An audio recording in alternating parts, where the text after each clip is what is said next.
Mga Ginoo, Ginang at mga binibini, magsipag tayo po tayong lahat para sa pagpasok ng kaguruan ng paaralan ng economics at ng natatanging panauhin, si kagalang-galang na Rappler CEO at 2021 Nobel Peace Prize laureate na si Maria Ressa. Nais po nating i-acknowledge ang mga ilang miyembro ng kaguruan ng paaralan ng economics na kasama din natin online.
Manatiling nakatayo ang lahat para sa pagpasok ng mga bandila na isasagawa ng UPROTC na susundan naman ng pag-awit ng pambansang awit ng Pilipinas na pangungunahan ng UP Concert Chorus sa pamumuno ni Ginang Jai Sabas Aracama.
Lupang hinirang, duyan ka ng magiging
Magandang hapon po muli sa inyong lahat. Upang bigyang pambungad ang palatuntunan, narito si Professor Joy Abrenica, Dekano ng Paaralan ng Economics, para sa kanyang pagbati. Bigyan po natin siya ng masigabong palakpakan.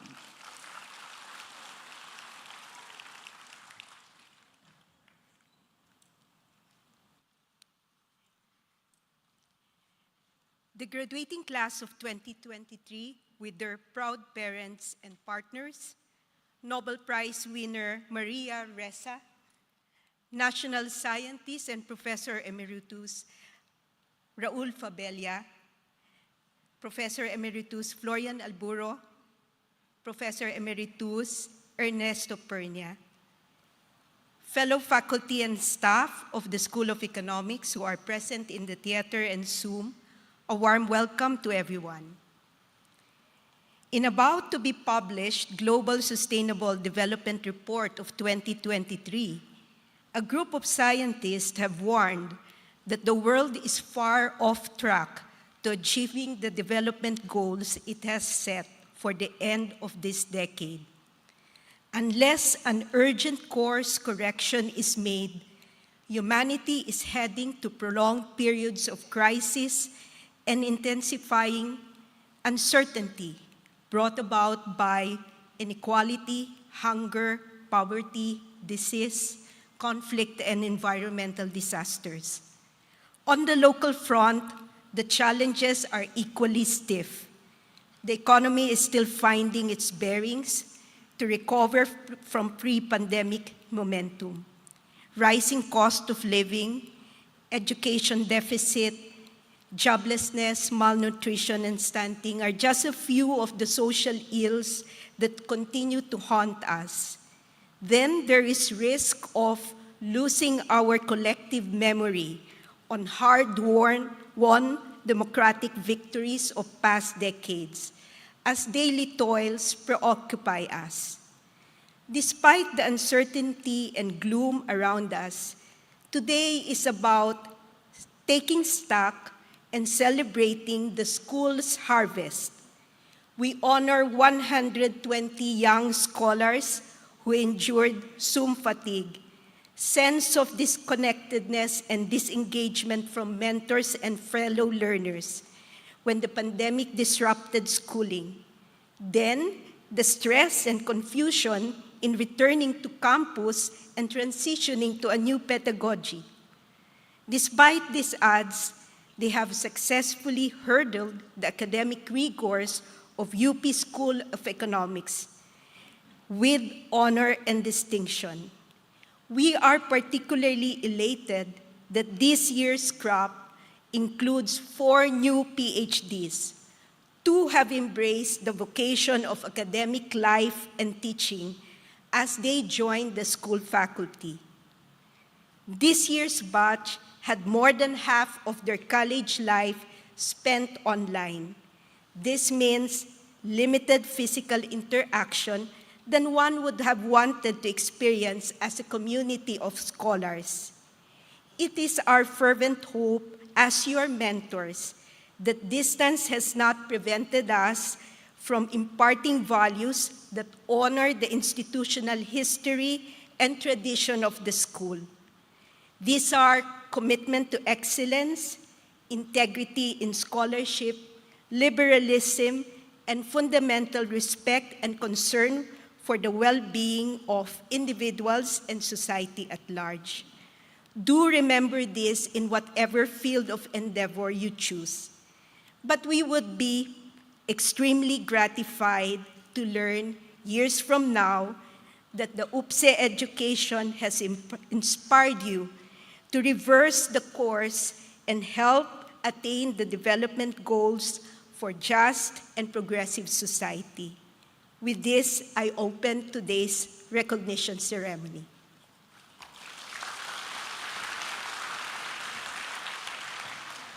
Maraming salamat, Dean Abrenica. Tutungo na tayo ngayon sa pagtatanghal sa mga magtatapos. Tinatawagan si Professor Laureate C. Escresa, kalihim ng Paaralan ng Economics, upang ipakilala ang mga magtatapos.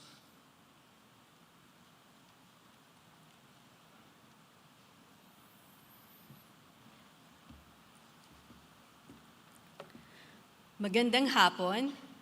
Mangyaring tumayo ang mga magtatapos mula sa BS Business Economics.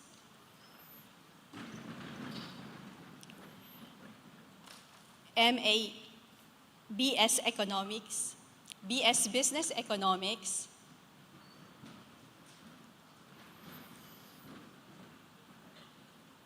MA in Economics,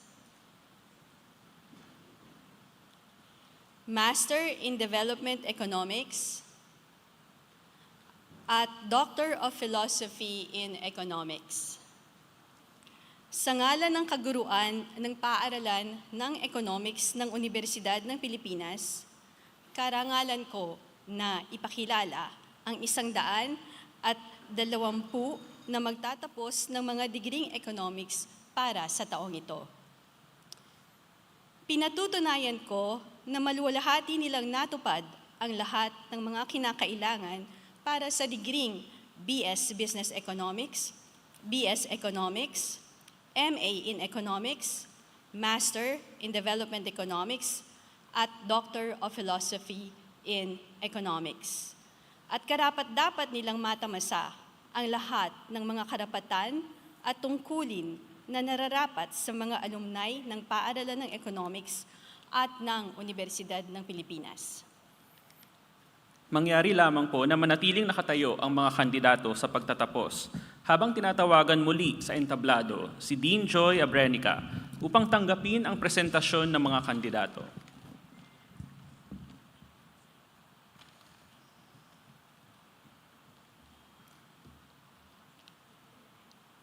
Sa bisa ng kapangyarihang ipinagkaloob sa akin bilang dekano ng paaralan ng Economics, tinatanggap ko ang pagtatanghal, pinapatutuhanan ang katunayan ng kaguruan at nirirekomenda ang pagtatapos ng mga kandidatong ito.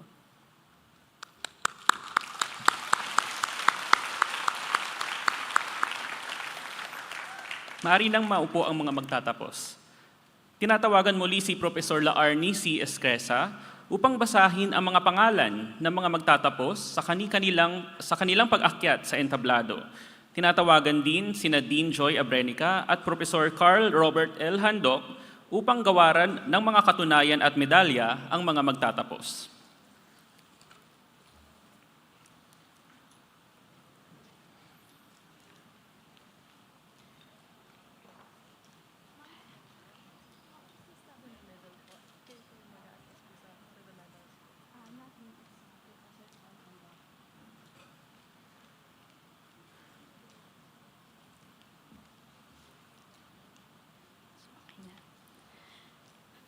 Ang mga magtatapos mula sa Bachelor of Science in Business Economics, unang semestre, academic year 2022-2023.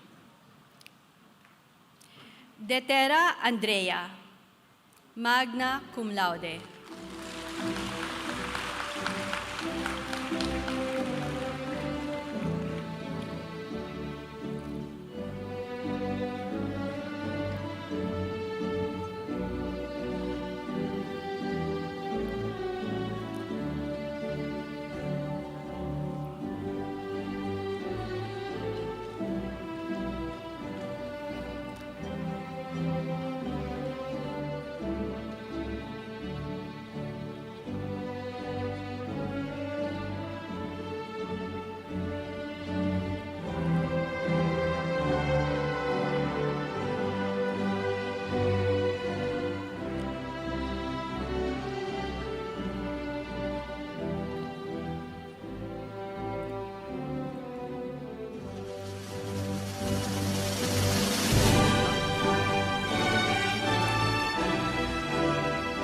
Muli, ang mga magtatapos sa Bachelor of Science in Business Economics, unang semestre, academic year 2022-2023, Detera Andrea, magna cum laude.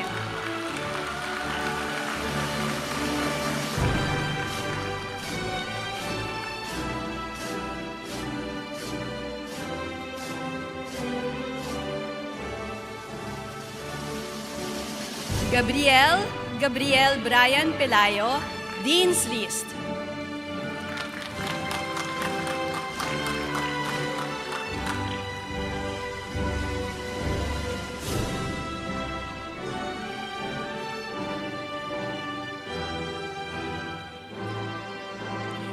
Giling Abdul Haq Kako, cum laude.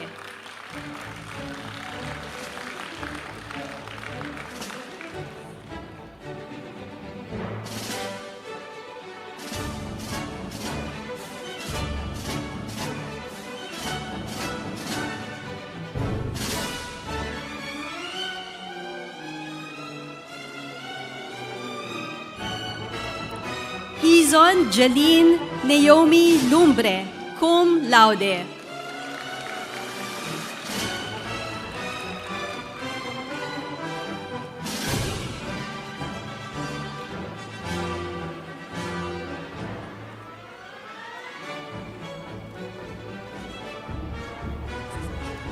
Magistrado Adolf Miguel Luna, cum laude.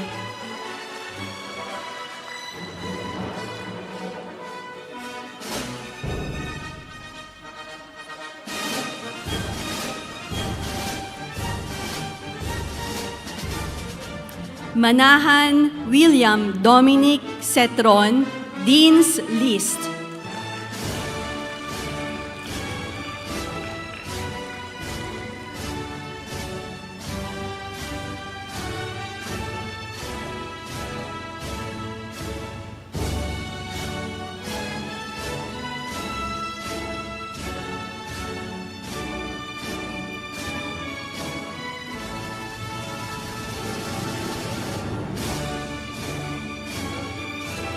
Mutuk Lorenz Lumba, cum laude.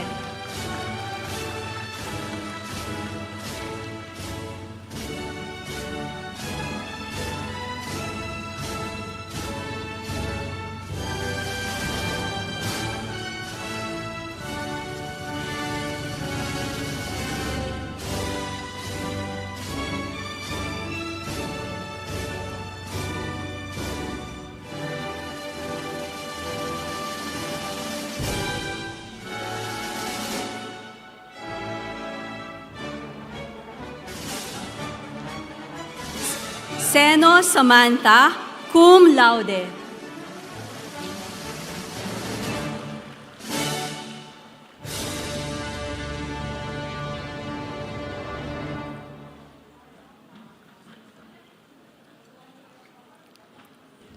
Sotin Soleil Christian Tuico, cum laude.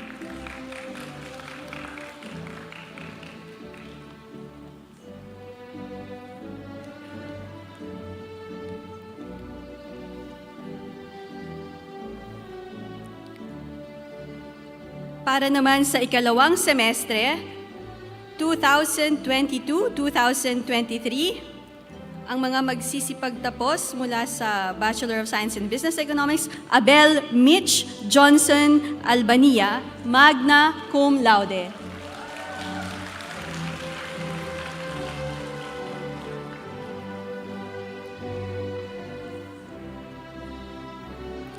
Aga Nicole Alvarez, cum laude.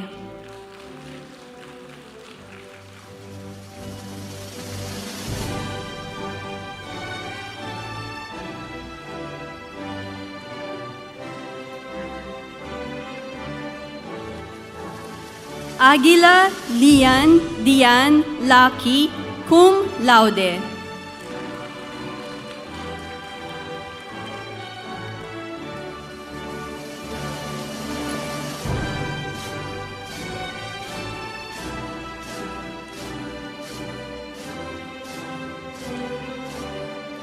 Agustin Juan Carlos Pascual, magna cum laude.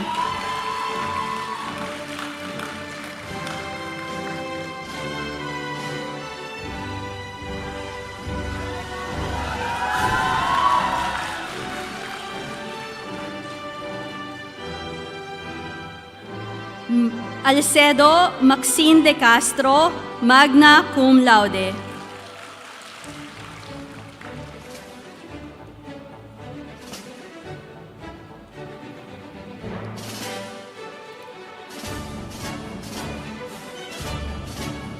Bautista Alex Sandrea Gelindon.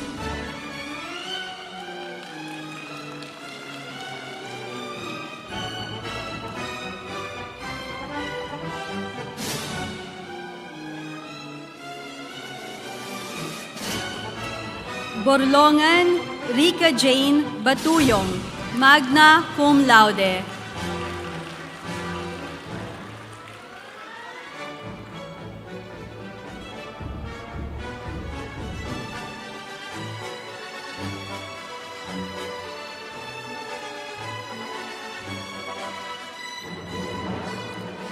Cabrito Ronnie Nicdao.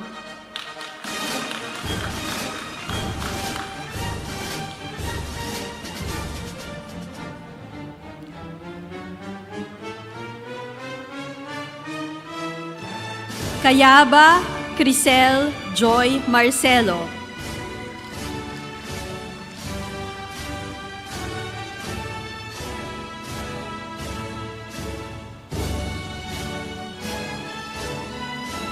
Custodio Brian Andaleon, magna cum laude.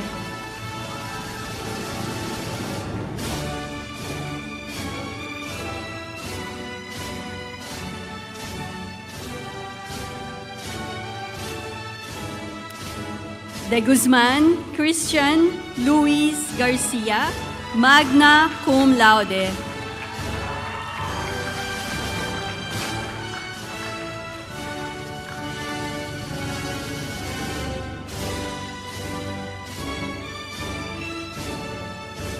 Deimoy Charles Darwin Espinosa, cum laude.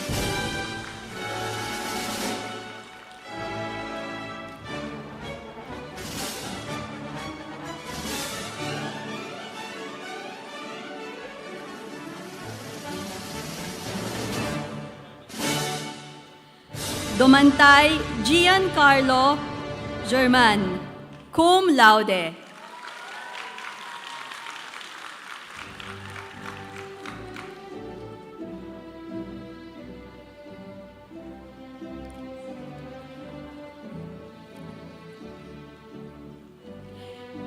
Domingo Jelly Alamo, magna cum laude.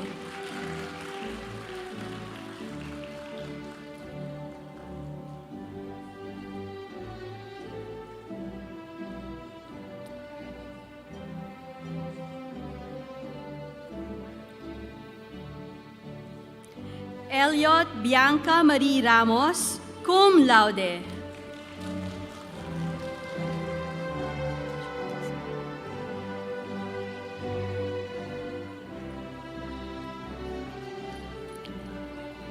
Fegarido Kyla Angela Claire Tan, magna cum laude.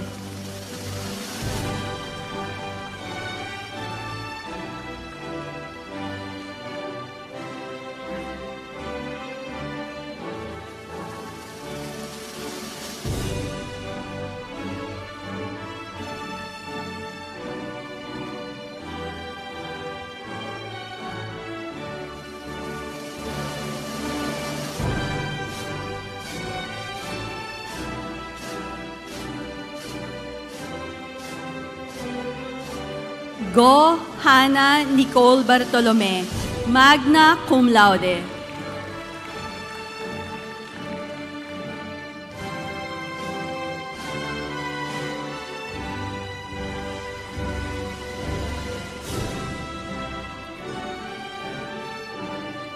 Gonzales Zarina Angela Pelayo, magna cum laude.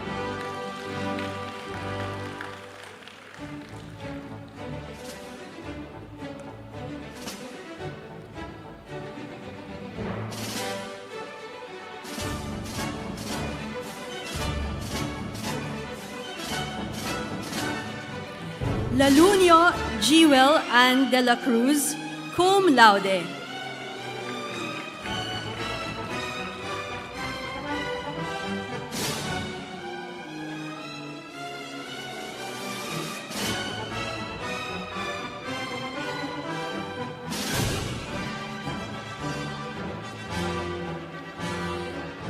Lazo Justine Gabriel Girado, cum laude.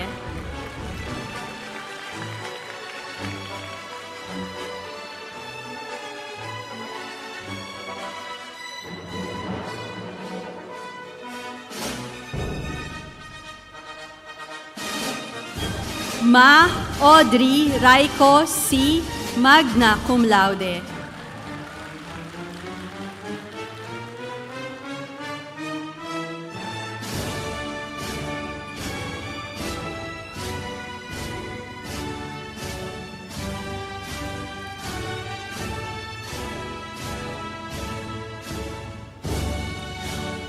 Magboo Jaziel Ann Carandang, summa cum laude.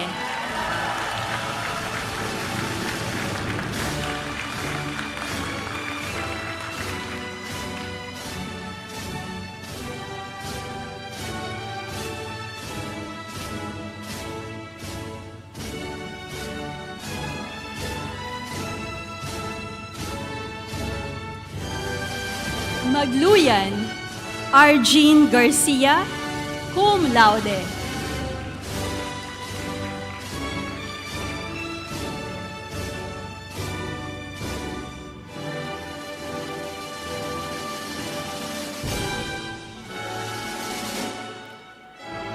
Mater John Timothy de Vera, cum laude.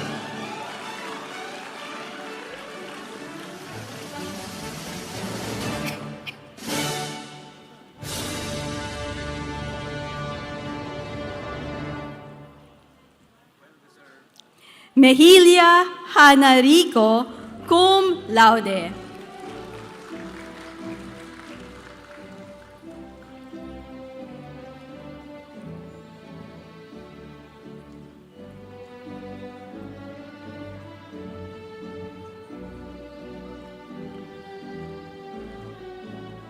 Mercado Jacob Crisabello Mirano, cum laude.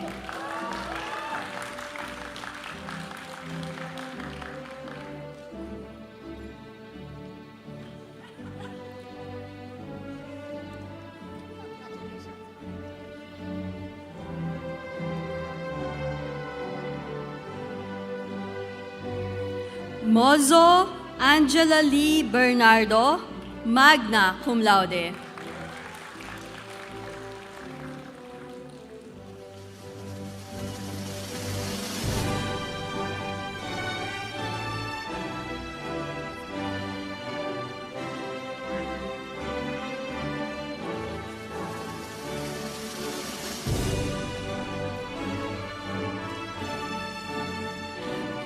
Paderes Kayla Marie Turiano, magna cum laude.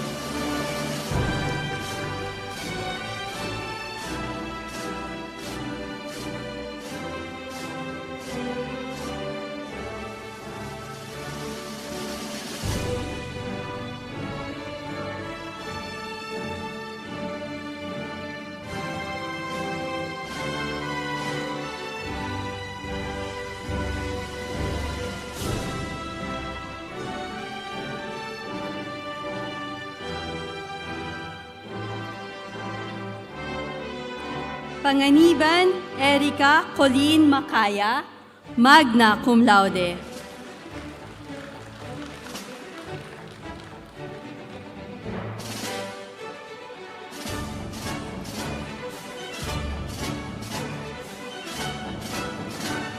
Regala Christine Venice Esteban, magna cum laude.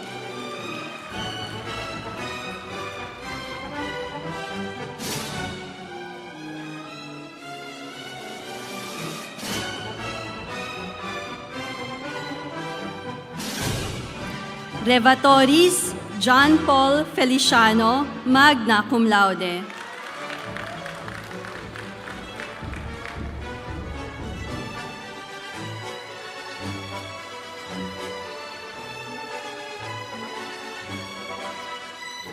Reyes John Glenn Bayocot, magna cum laude.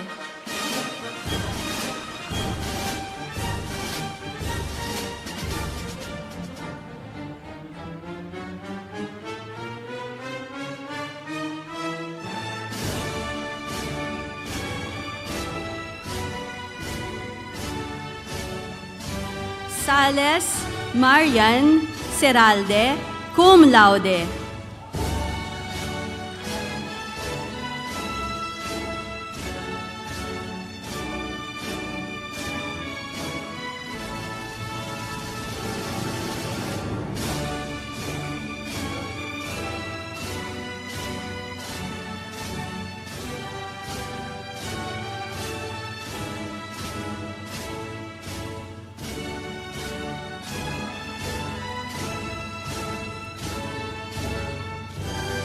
Singson Julian Rafael Bautista, magna cum laude.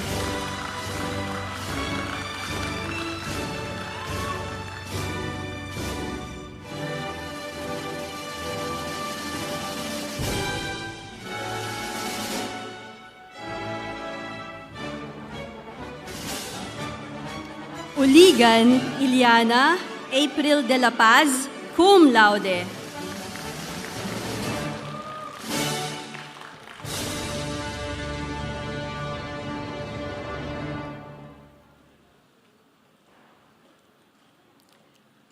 Vera Cruz Alisa Marie Cruz, cum laude.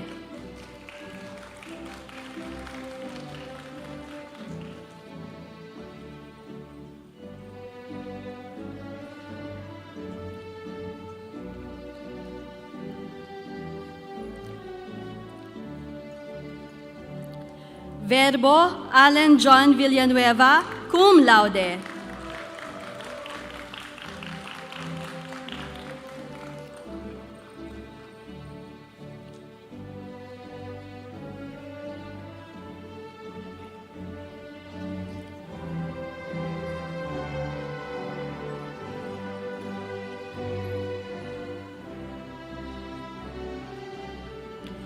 Valladolid Leyland Alfonso Soriano, magna cum laude.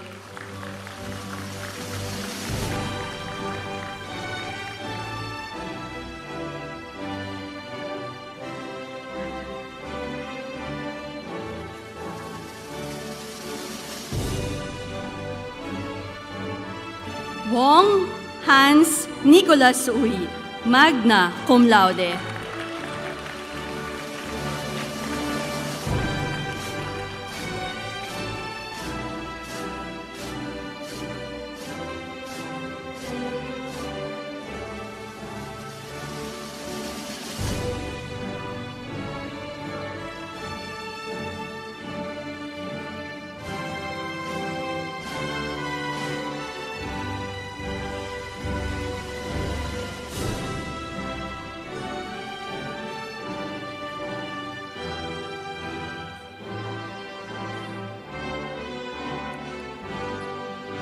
Ang mga nagtapos mula sa kursong Bachelor of Science in Economics, Mid-Year 2000-2022, Bautista Elijah John Magbitang, cum laude.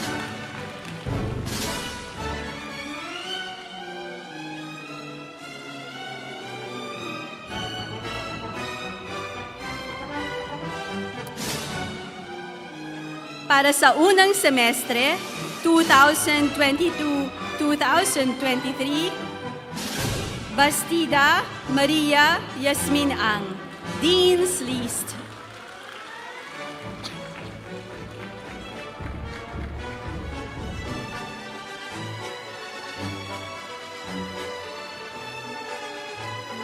Dancel Marivic Torres, cum laude.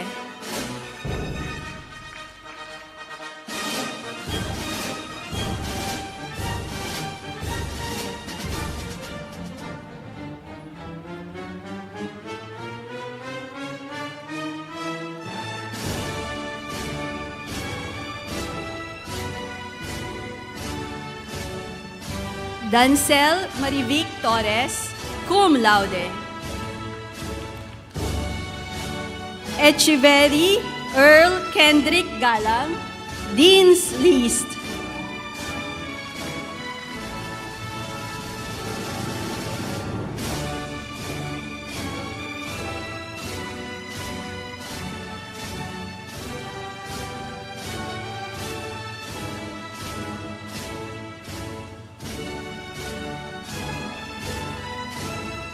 Henson Bernice Gabriel Viterbo.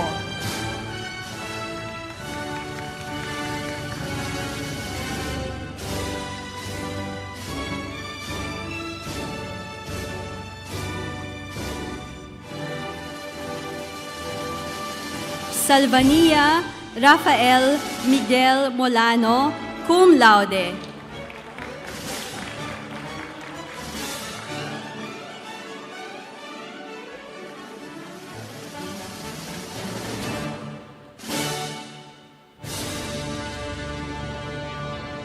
Tadeo Kathleen May Estabilio, cum laude.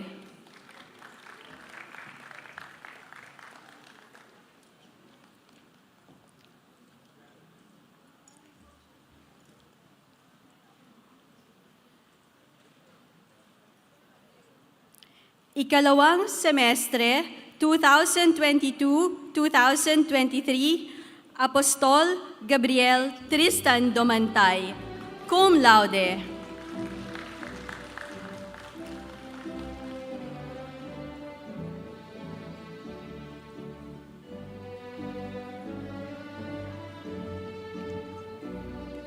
Balaw Miguel Howard.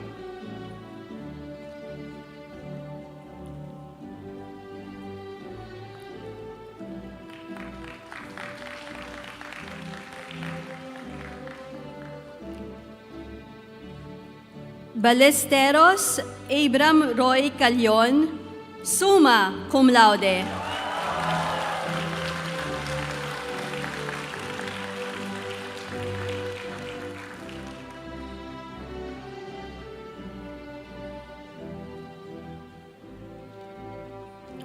Buenaventura Erin Hannah Sabilio, cum laude.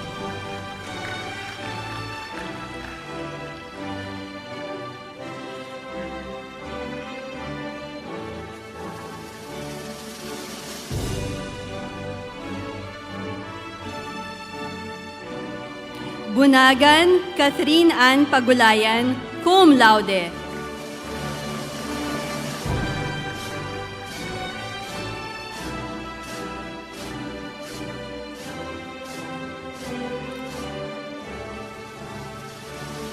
Kabatay Hannah Jo Marie Clet, cum laude.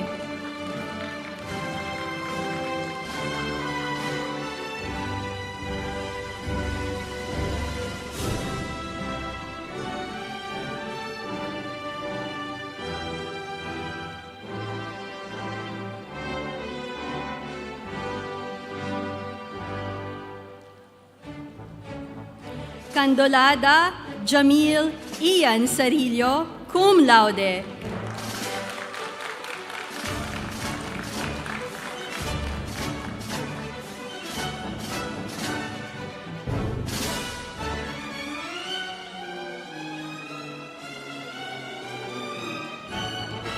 Cao Cayin Torres, Dean's List.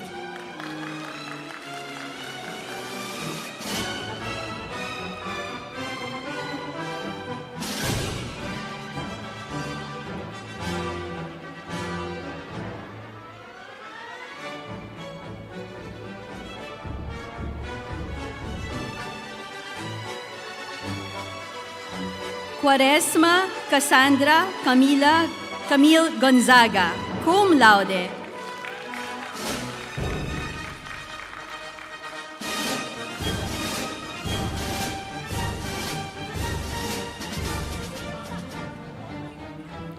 Caurez Beatriz Natalie Luwalhati, cum laude.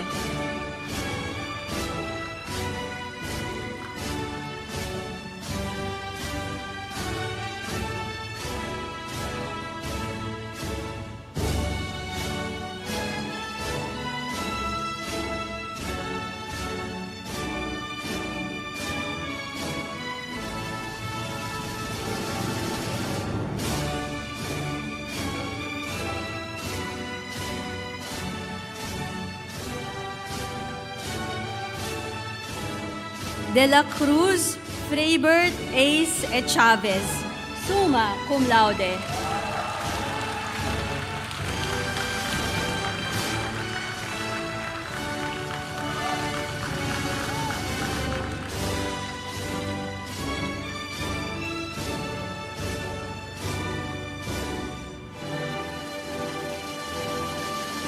Dira Pauline Espineda, Dean's List.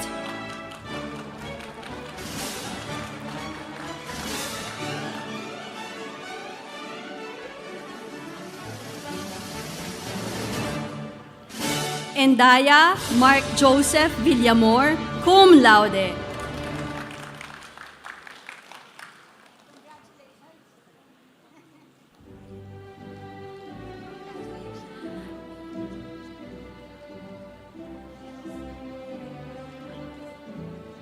Fabria Christine Gloria Padinit, magna cum laude.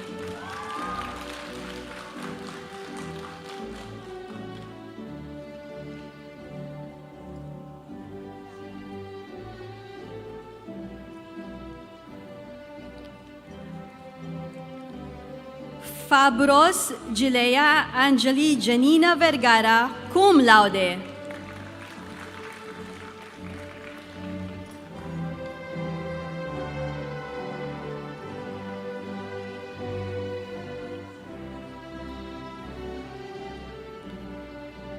Flores Francesca Erika Peralta, magna cum laude.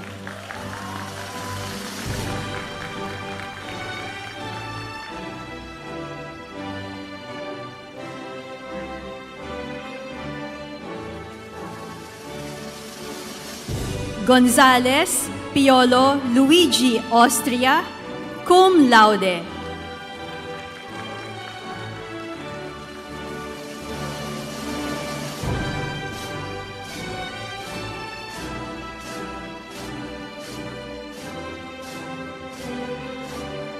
Javier Juliana Adelaine Martinez.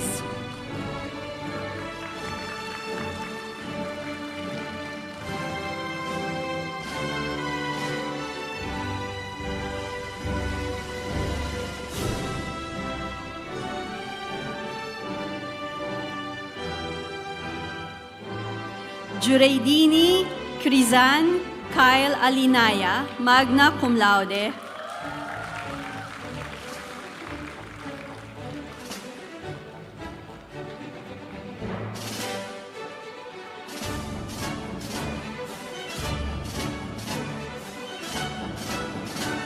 Lacson Donald Tristan Lakay, magna cum laude.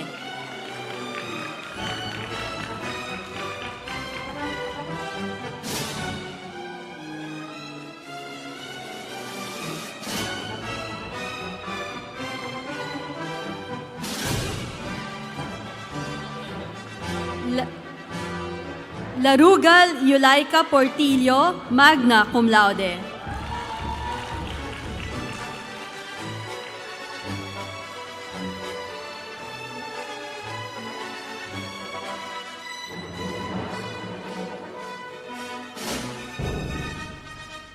Lim Allen Shira Ampioco, magna cum laude.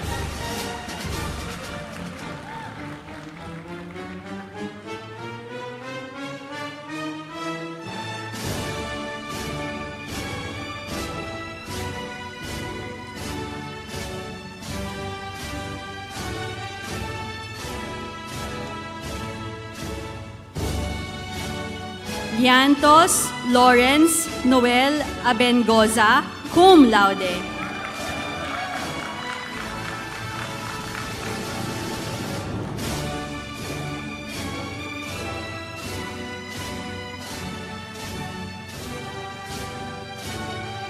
Maliwanag Rafael John Sabado, magna cum laude.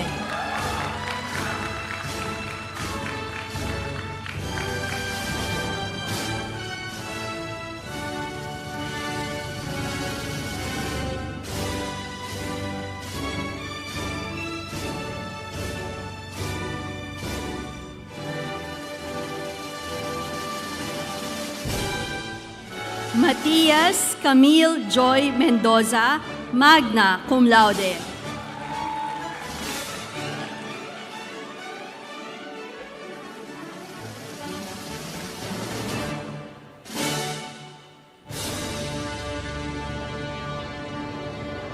Mendoza Beatriz Isabel Dizon, cum laude.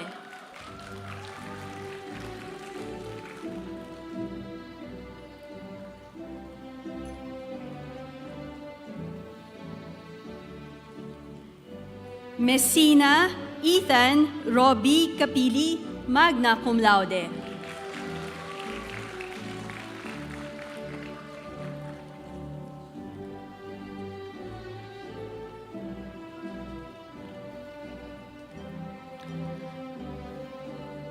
Panganiban Justin Angelo Balani, cum laude.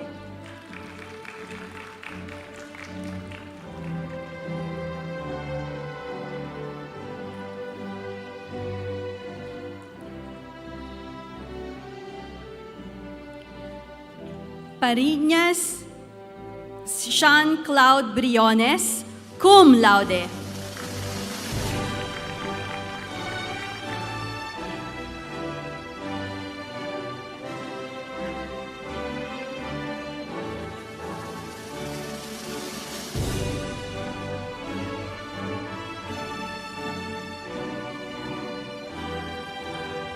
Planas Gabriel Francine Daza, magna cum laude.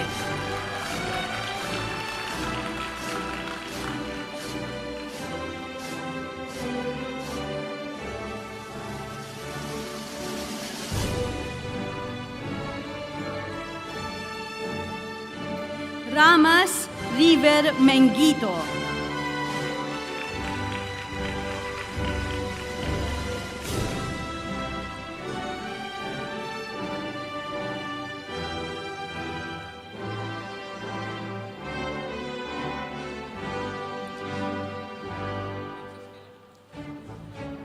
Ramos John Gabriel Varde, cum laude.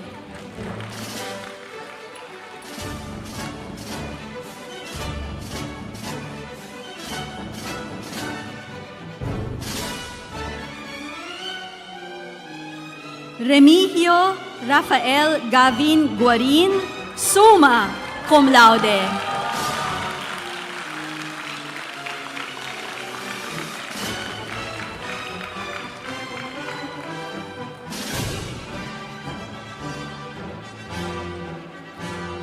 Reyes Erin Jillian Mercado, magna cum laude.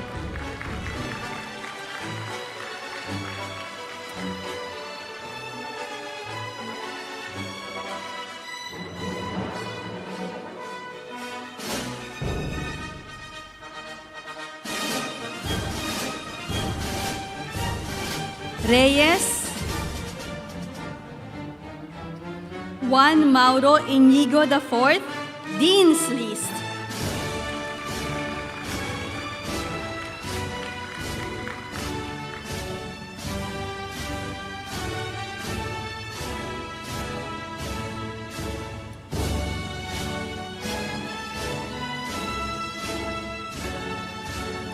Salud Alessandra Maria Bondoc, magna cum laude.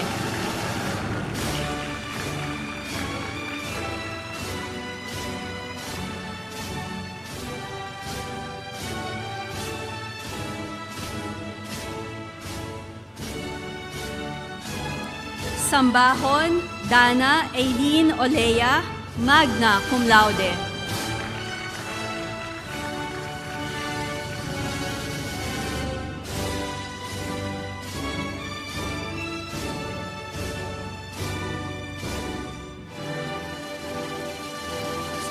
Santos Elijah Justine Calleja, magna cum laude.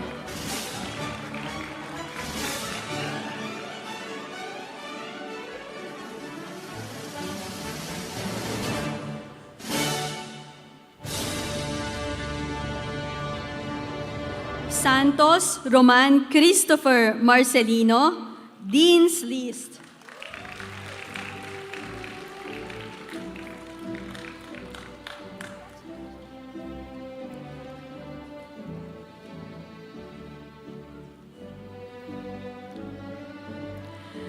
Tanchuling Samantha May Arnobit, magna cum laude.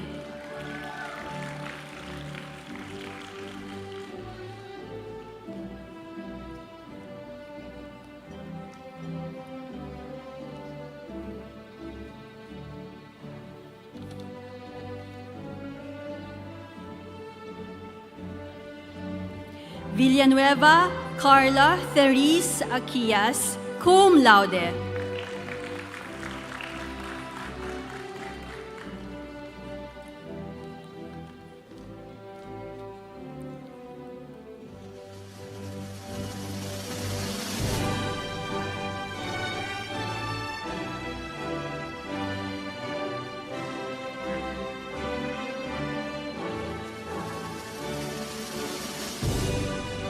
Ang mga nagtapos mula sa kursong Master of Arts in Economics, Mid-Year 2020-2022, Benedicto Patricia Secuya.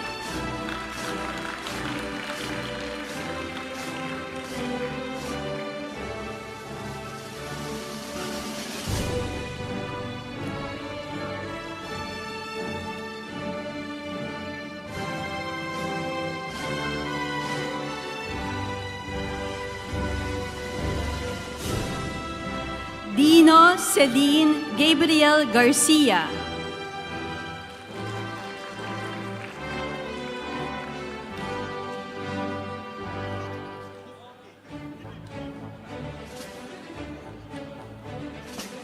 Galaura Ellen Grace Francisco.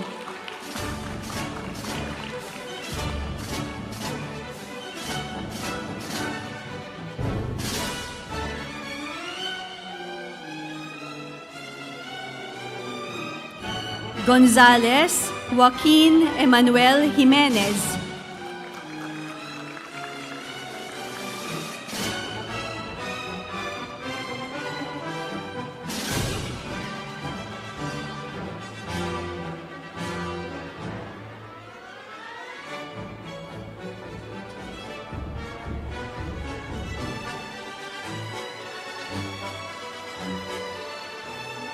Orense Martin Joseph Di Maano.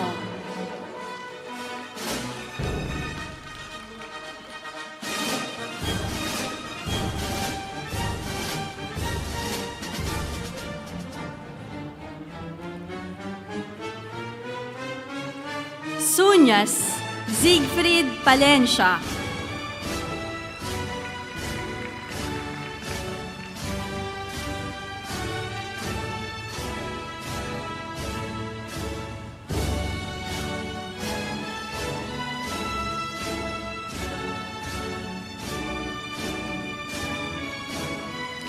Tan Christian Fitz-Edward Carpio.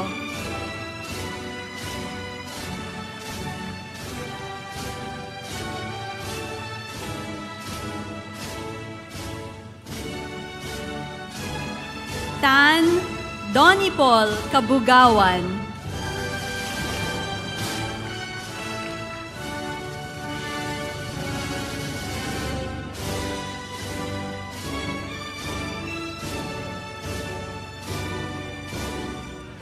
Tayona Tadeus Alvirey Santiago.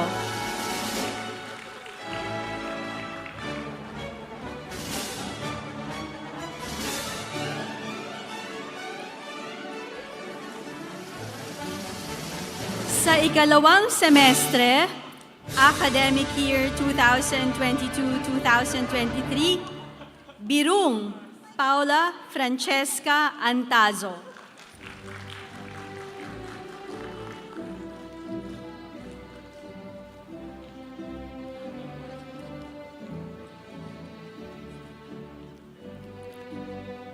Ang mga nagtapos mula sa kursong Master of Arts in Development Economics, Mid-Year 2020-2022, Aloria Madeline Joy Jogno.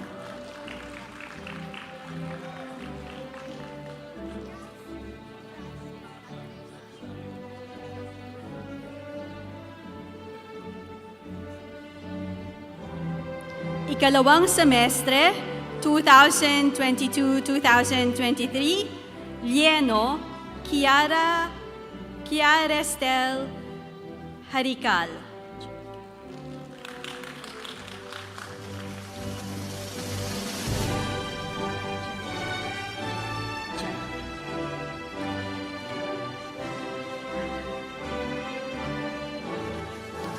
Marquez Vanessa Tan.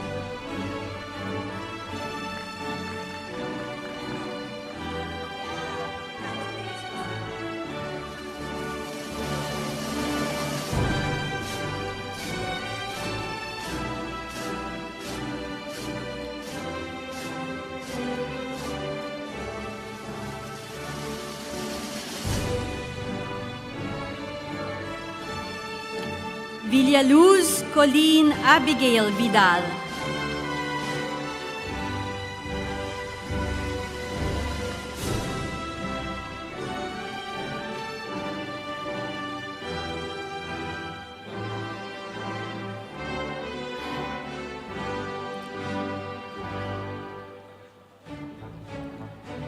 Ang mga nagtapos mula sa kursong Doctor of Philosophy in Economics, Mid-Year 2000-2022, Sabarillo Anthony Galoyo.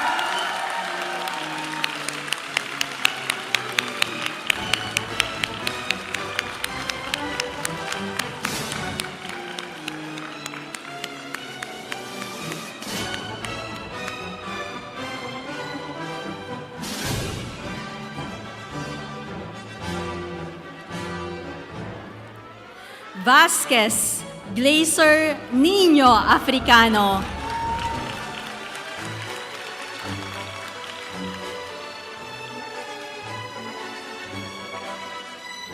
Ang mga nagtapos naman, Doctor of Philosophy in Economics, unang semestre, academic year 2022-2023, Chan Justin Rainier C.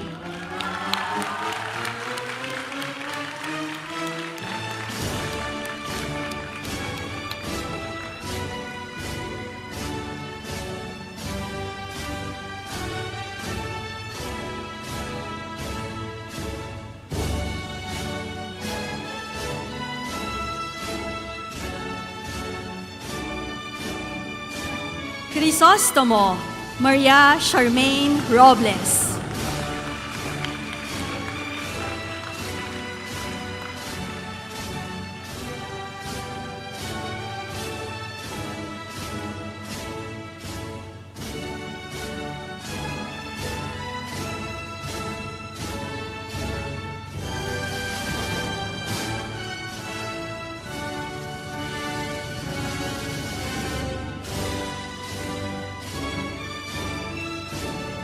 Mangyaring tumayo muli ang lahat ng mga magtatapos.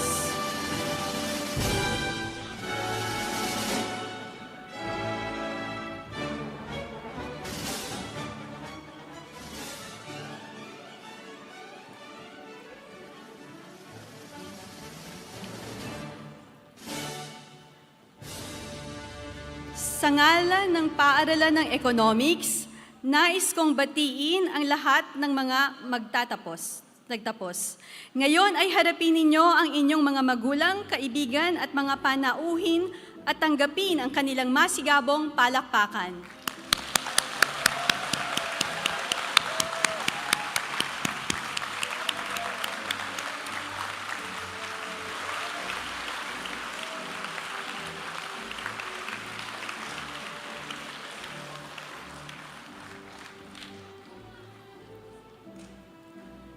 Congratulations at maaari na kayong magsiupo. Maraming salamat Dean Abrenica, Professor Handok at Professor Escresa. Tayo'y lubos na pinalad na makapiling ngayong hapon ang isa sa mga haligi sa paglilingkod sa bayan. Sa bahaging ito, tinatawagan sa entablado sina Binibining Justine Gabriel G. Lasso, Binibining Audrey Reiko Esma, at Binibining Christine Venice E. Regala upang ipakilala ang panauhing pandangal para sa ating pagtitipon sa araw na ito. Maraming salamat, Professor Punong Bayan.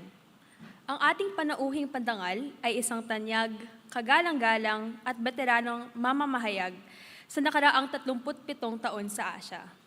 Siya rin ang co-founder, CEO at President ng Rappler, ang namamayagpag na digital-only news site na nangunguna sa pagprotekta ng malayang pamamahayag sa bansa. Buong tapang niyang ipinaglalaban ang malayang pamamahayag sa gitna ng panliligalig ng politika at pag-aresto sa ilalim ng dating Administrasyong Duterte. Noong Oktubre taong 2021, siya ay isa sa 2 ginawaran ng Nobel Peace Prize for efforts to safeguard freedom of expression.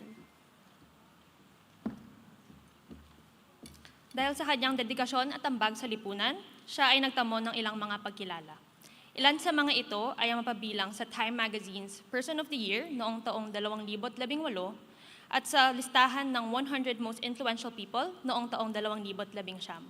Siya rin ay kabilang sa Time Magazine's Most Influential Women of the Century, BBC's 100 Most Inspiring and Influential Women ng taong 2019 at Prospect Magazine's World Top 50 Thinkers. Sa kanyang walang humpay na paglaban para sa katotohanan at demokrasya, siya ay ginawaran ng ilan pang mga prestihiyosong parangal. Kabilang ang Guillermo Cano World Press Freedom Prize mula sa UNESCO, ang Golden Pen of Freedom Award mula sa World Association of Newspapers and News Publishers, at ang Knight International Journalism Award mula sa International Center for Journalists. Bilang tubong Pilipinas at laking Estados Unidos, nagtrabaho rin siya sa mga international news organization kagaya ng CNN. Itinatag at pinamahalaan niya ang mga kawani ng CNN sa Manila at Jakarta na siyang nagpalalim ng kanyang kaalaman at pagkatalubhasa sa Southeast Asian Affairs. Siya rin ay naging direktor at producer ng Probe, ang kauna-unahang investigative news magazine sa bansa. Bukod sa pamamahayag, siya rin ay nagsulat ng 3 libro kung saan ang kanyang pinakabagong likha ay pinamagatang How to Stand Up to a Dictator na inilathala noong taong 2022. Ang kanyang walang humpay na commitment sa katotohanan at malayang pamamahayag ay naghubog sa kanyang estado bilang respektadong figure sa global journalism.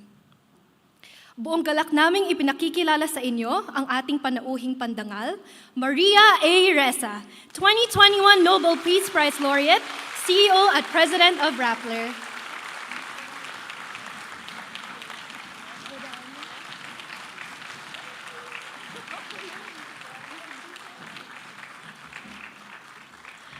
Ibig sabihin po ng veterano ay matanda. So, thank you so much. And congratulations to the class of 2023. Congratulations.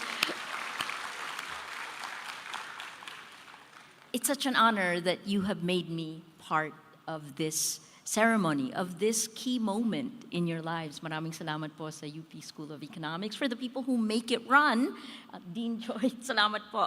I will try to pull all the different thoughts together. It was economics, economics. Well, you are experts today in a field that will give you tremendous visibility onto what really moves the world, right? So, let me start with this, right?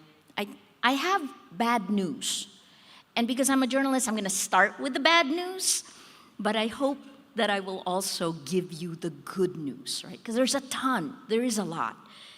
We are living in a time of creative destruction. This really came alive for me, this concept by Joseph Schumpeter, which I'm sure you studied, describes this process of innovation and destruction, change that leads to the falling apart of industries, of jobs, of economic structures. I lived it when I was Jakarta Bureau Chief of CNN in 1997 when the Asian financial crisis hit. And it was first, it came up through Thailand and then it hit Indonesia. And the rupiah, the currency in Indonesia, plunged from 2,400 rupiah to the dollar to 14,000 to the dollar in days, right? So what did that mean? That meant that Indonesia's foreign debt, I don't have to tell the new economists, I don't have to tell you, the foreign debt soared, it exploded. But for us, living in Jakarta, living through that meant that, I could go to the store and buy a computer that used to cost $1,000 and it would only cost $100. And I'd go to the restaurant and the prices would change every day, sometimes every half a day, and forget the markets, right? It was such a time of literal creative destruction. That micro from the marketplace to the macro, the foreign debt, geopolitical flows of money, of capital, that micro to macro view is what you've learned in economics. As economists, this is your expertise. You now have the tools to take apart power and money, which, as I've learned as a journalist for almost 4 decades, is what drives the world, right? Power and money. That's where every story inevitably goes. As economists, you have a toolbox, skill sets that help you understand the world from a different perspective. You know, we now, there's this great book called The Cult of the Amateur. You are not amateurs, you are experts, right? So because you are graduating from the University of the Philippines, I ask you don't just aim to be a technocrat. Aim higher. Do better. Use what you have learned to jump to the front lines of fighting inequality, conquering poverty, and help push for the 17 Sustainable Development Goals, because we're coming at a point where it is existential. Right? Using the scientific method, you work with evidence, with facts, to understand and explain how the world works. You identify patterns and trends, connecting the micro with the macro, with a global view, the factors of production, the drivers of an economy, the inefficiencies. I really love that word because often people use it as a euphemism for corruption. Except, wait, what happens when facts become debatable? When technology companies design the platforms that connect each of us, I mean, you would have tweeted or posted your graduation, your diploma, that moment you got your diploma, right? What happens when these platforms that connect us actually try to hack our biology, to manipulate our emotions, fan our fears, our anger, our hate, because there is much to be unhappy with, right? To insidiously manipulate humanity at scale, beyond us, beyond this country, at scale for profit. This is where your work and mine intersect. Some would say that we at Rappler are a cautionary tale for what happens when you stand up to power. Yes, you get singled out. Yes, you get hammered down. There's a phrase in Indonesian, you know, the nail that stands up gets the hammer. Yes, you get attacked. Yes, you feel afraid.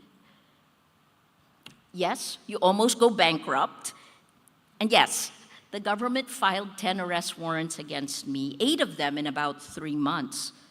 And yes, because I kept doing my job, I had to be okay with going to jail.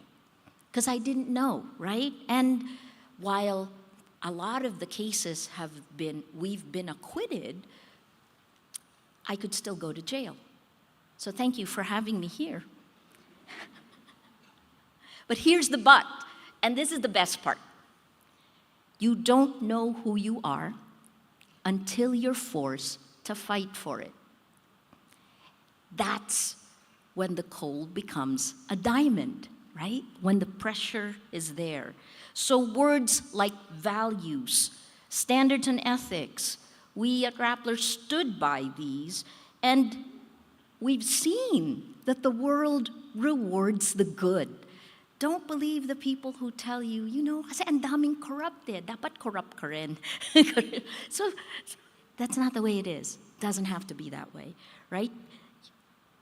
When you decide to take a stand against corruption, you find people like you. You don't give yourself an excuse. You see the incredible generosity of strangers. I mean, for Rappler, they helped us pay our legal fees. We couldn't have done it without them because our legal fees blossomed in a year and a half to 50 million pesos. Sino kayang may kaya nun, di ba? So we also saw the courage of so many Filipinos and so many others all around the world who believe in the values and the principles of democracy. Democracy is flawed. It is far from perfect, but it is the best we have so far. Of economists from this school, like Solita Monsod, whose daughter is here, right? And, you know, now she's your professor. I hear a terror professor. I love her to death. But she not only supported us, she sits on the Rappler board, and she joined us at the time of the worst fear. It is also someone like Noel de Dios, who was the mentor to his student, J.C. Punungbayan, Rappler's resident economist. He remained steadfastly anchored on the facts and speaks truth to power along with the journalists on the front lines. Lawyers. Did you know that there are more lawyers killed than there were journalists killed under the last administration? He who shall not be named, no, sorry, I will name him. Under former President Duterte's administration, more lawyers were killed than journalists, right? Well, so many lawyers offered pro bono help here and around the world. And here's the good part. I told you there were some good parts, right? You get to meet people like George Clooney, Amal, Sandra Oh, the mother of dragons, and this very, very tall blonde woman who was ahead of me on the red carpet at the Time 100. And, you know, she kept stopping, and which meant that I kept stopping behind her. And so we did a lot of interviews, there were a lot of photos. And I was wondering why my sister, who was walking with me, just like kept saying, oh my God, and was videotaping the entire thing. It wasn't until we got to the end of the red carpet that she introduced herself. It was Taylor Swift. I know her music, guys. I'm not that old. But I just didn't know who she was. But if you ask me who terrorists are, I know their faces, right? Expertise. So, you know, the best part of standing up for what you believe, of having the courage to hold the line, you get a Nobel Prize. Di ba?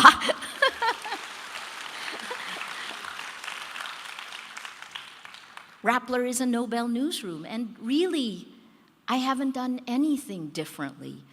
My news group hasn't done anything differently from those standards and ethics that have always been there. We just stayed the course, right? Because we stayed true to our values. Because we stayed true to our values. So, okay, let me lay this out so you can see what the new factors of production are, because this is some of the reasons I keep speaking in different parts of the world. There are new factors of production and how human beings have been commoditized and why we've gone beyond creative destruction, and now we can actually face extinction. I told you I have bad news. Okay, you heard climate, right? June was the hottest month ever in the history of the world. We'll come to that. We still have all the old world problems to solve, bricks and mortar factors of production, of governance, of conflict. But the game changer is data. It is big data. When you have data coming at you in the way we have it today, it's like genetic technology, like CRISPR technology, which you can basically customize a baby today, right? But we put guardrails around this technology. Well, what are we talking about here with big data and information? This this idea that data is the new oil has been around for a while, but it's gotten significantly worse. Because the prize, what is being commodified, is you, your attention, the attention economy. And it has a new business model.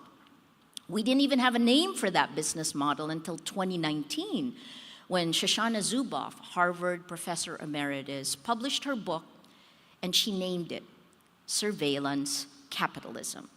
This touches every single one of us. The last time human beings were commoditized in this way, I mean, really, I suppose the very first time, the slave trade, but the last time was labor, right? Physical. It was our physical labor. That was during the age of industrialization. So what happened? We had sweatshops. We had child labor. We had labor coming together. Industrialists who realized that they could create a factory line and make a lot more money because they can make a lot more products. Production was faster.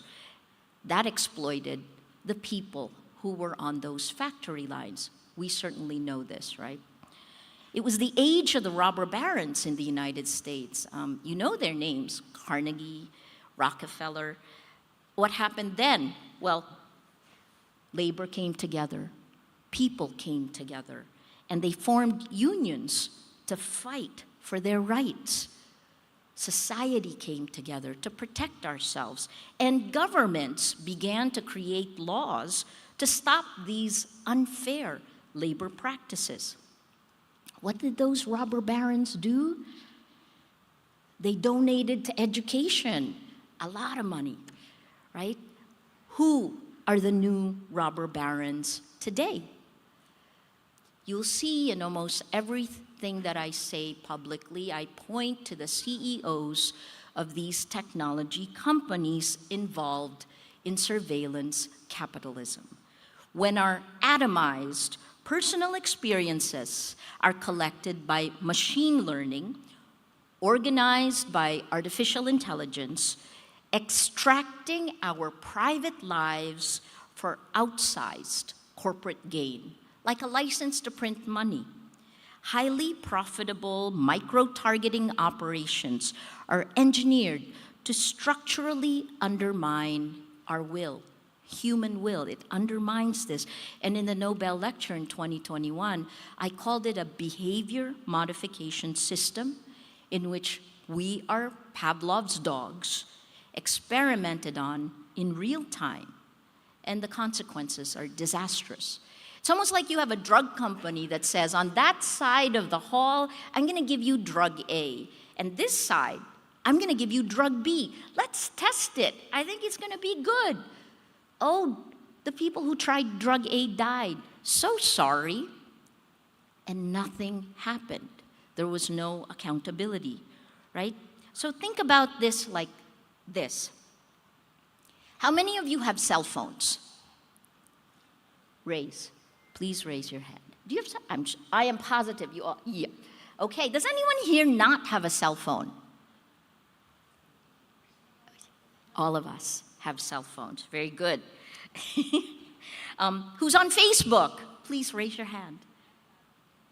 Wala na kayo sa Facebook. We're still there. Instagram. Sino nasa Instagram? Sino nag-Insta na ngayon? And then Twitter. Do we have? I know you're on Twitter. We're X na pala, sorry. X na. Elon Musk, our CEO, robber baron. Sorry. Okay, so here's, for every post you do on any one of these social media platforms, machine learning takes every post you take. JC posts a lot. So it takes that, and then it creates a model of you that knows you better than you know yourself, because it has all your relationships, it has everything you have ever posted, it has, if you're on the dating app, it knows who you like or don't like, and if you're in the marketplace, it knows what you buy, right? So what happens if you replace, they use this machine learning to take that model of you And then artificial intelligence comes in and takes all of our models and makes that the motherlode database. That's what's used for micro-targeting. But replace the word model, which sounds, it's like inefficiency. It's not quite the right word. Replace it with clone, okay? So they say, because we used machine learning, we own your clone. Did you give permission to have them own your clone? We didn't, no, because they never asked. And if they did, could you get paid?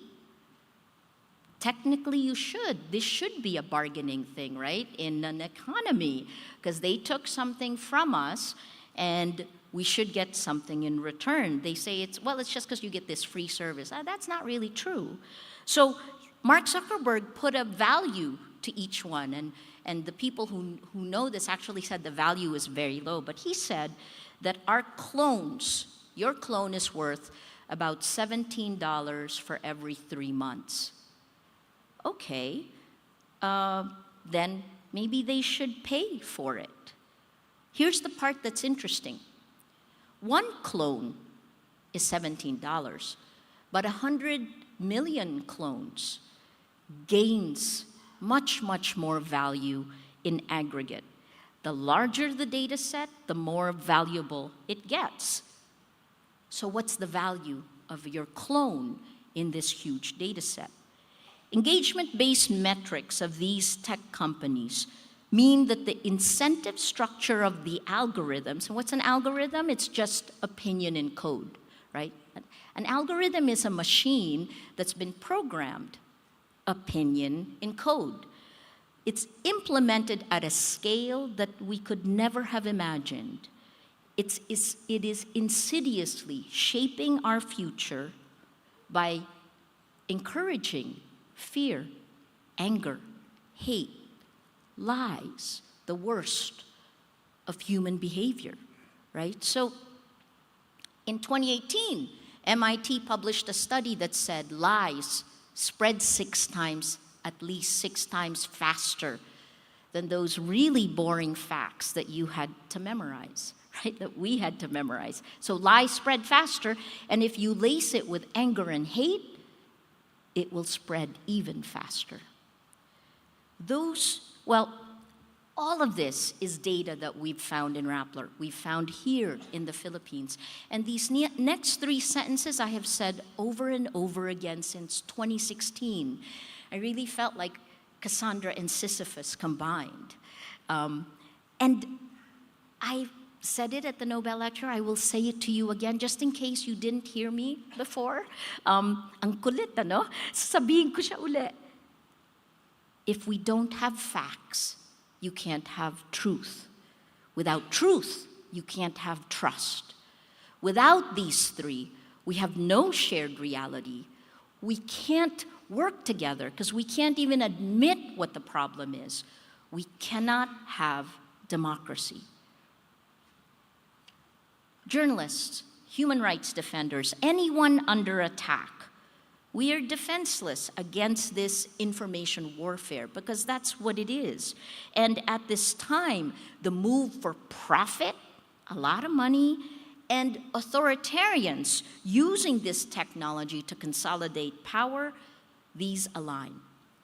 Last year, VDEM in Sweden said that 60% of the world today last year was under authoritarian rule. This year, this January, that number went up to 72%, right? So 72% under authoritarian rule.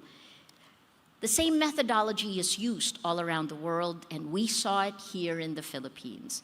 It's strange, the 2 biggest stories of my career were 9/11, the 9/11 attacks, when the airplane crashed into the building. That was actually in a 1995 interrogation report of someone arrested here in the Philippines, probably the first pilot recruited by Al-Qaeda.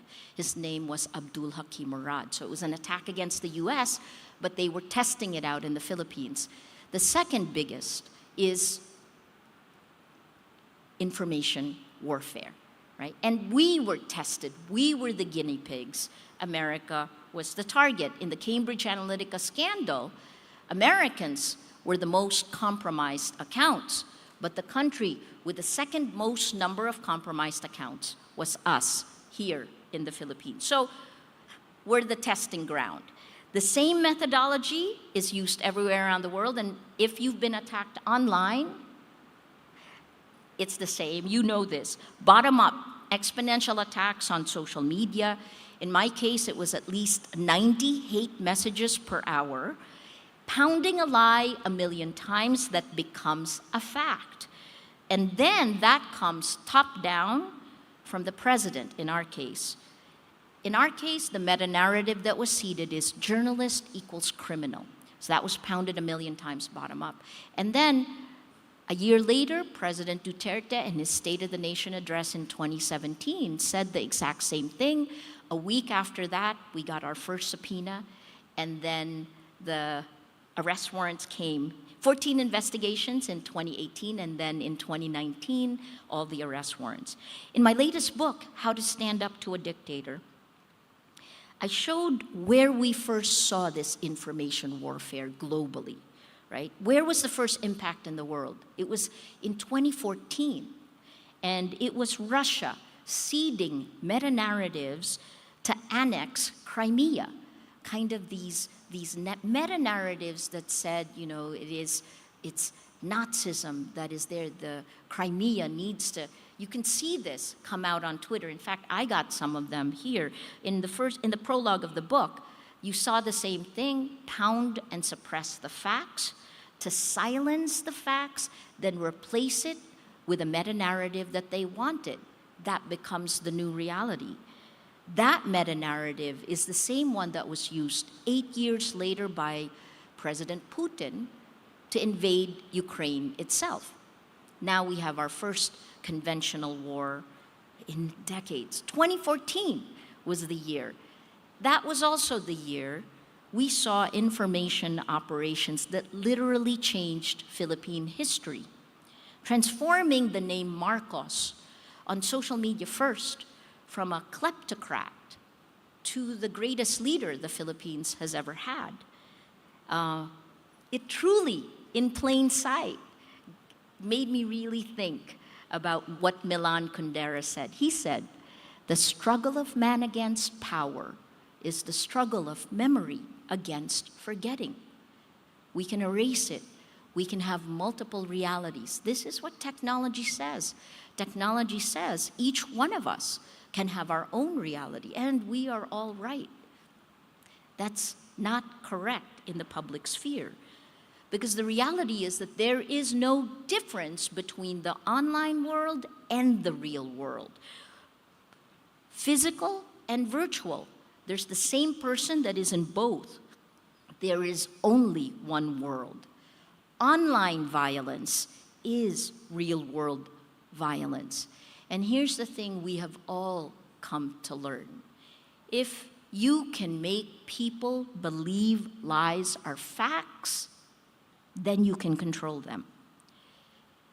In my Nobel lecture, I said that an atom bomb exploded in our information ecosystem, and because we need to prevent humanity from doing its worst, we need laws to protect us. This isn't a freedom of speech issue, it's a safety issue. It's an engineering issue. These tech companies, the new gatekeepers into our public sphere, is the least regulated globally. Cambridge Analytica whistleblower Chris Wiley, he came to the Philippines, and we just did an event with him in May. He reminded us that a toaster has far more safety regulations that it has to pass before it gets in your home. Far more than the software that we carry with us in our phones. All of us do that, right?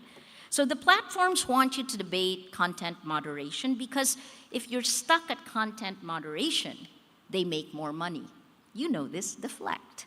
Algorithmic amplification, the operating system, that's where we need to go further up. And then we need to go even further upstream to the root cause, the business model, surveillance capitalism. That's where safety, privacy, antitrust, content moderation, that's where it all connects, right? These are not separate issues. Here's the thing, I think of our information ecosystem like a river, and content moderation, fact-checking, is like taking a glass of water from the river, cleaning it up, dropping that tablet that cleans up the water, and then dropping it, throwing it back into the river. What you need to do is you have to go up to where the pollution is coming from, where the lies are coming from, and stop that. That's where the laws need to come in. And then we can begin to rehabilitate that public sphere, the river that runs through all of us, right? Okay, so at the end of April, I was actually I kicked off an event in Oxford. I talked about many of these same issues. And then the man who followed me was Al Gore. And he said that, he talked, of course, about climate change. He's been talking about it for decades.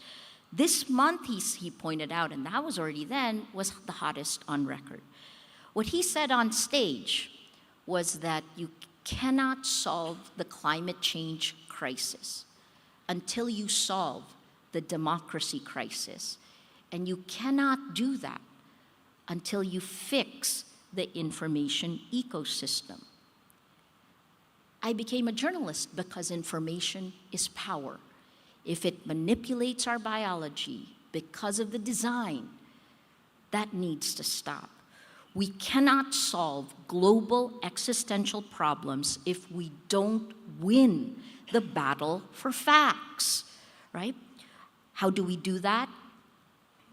It's an economic problem.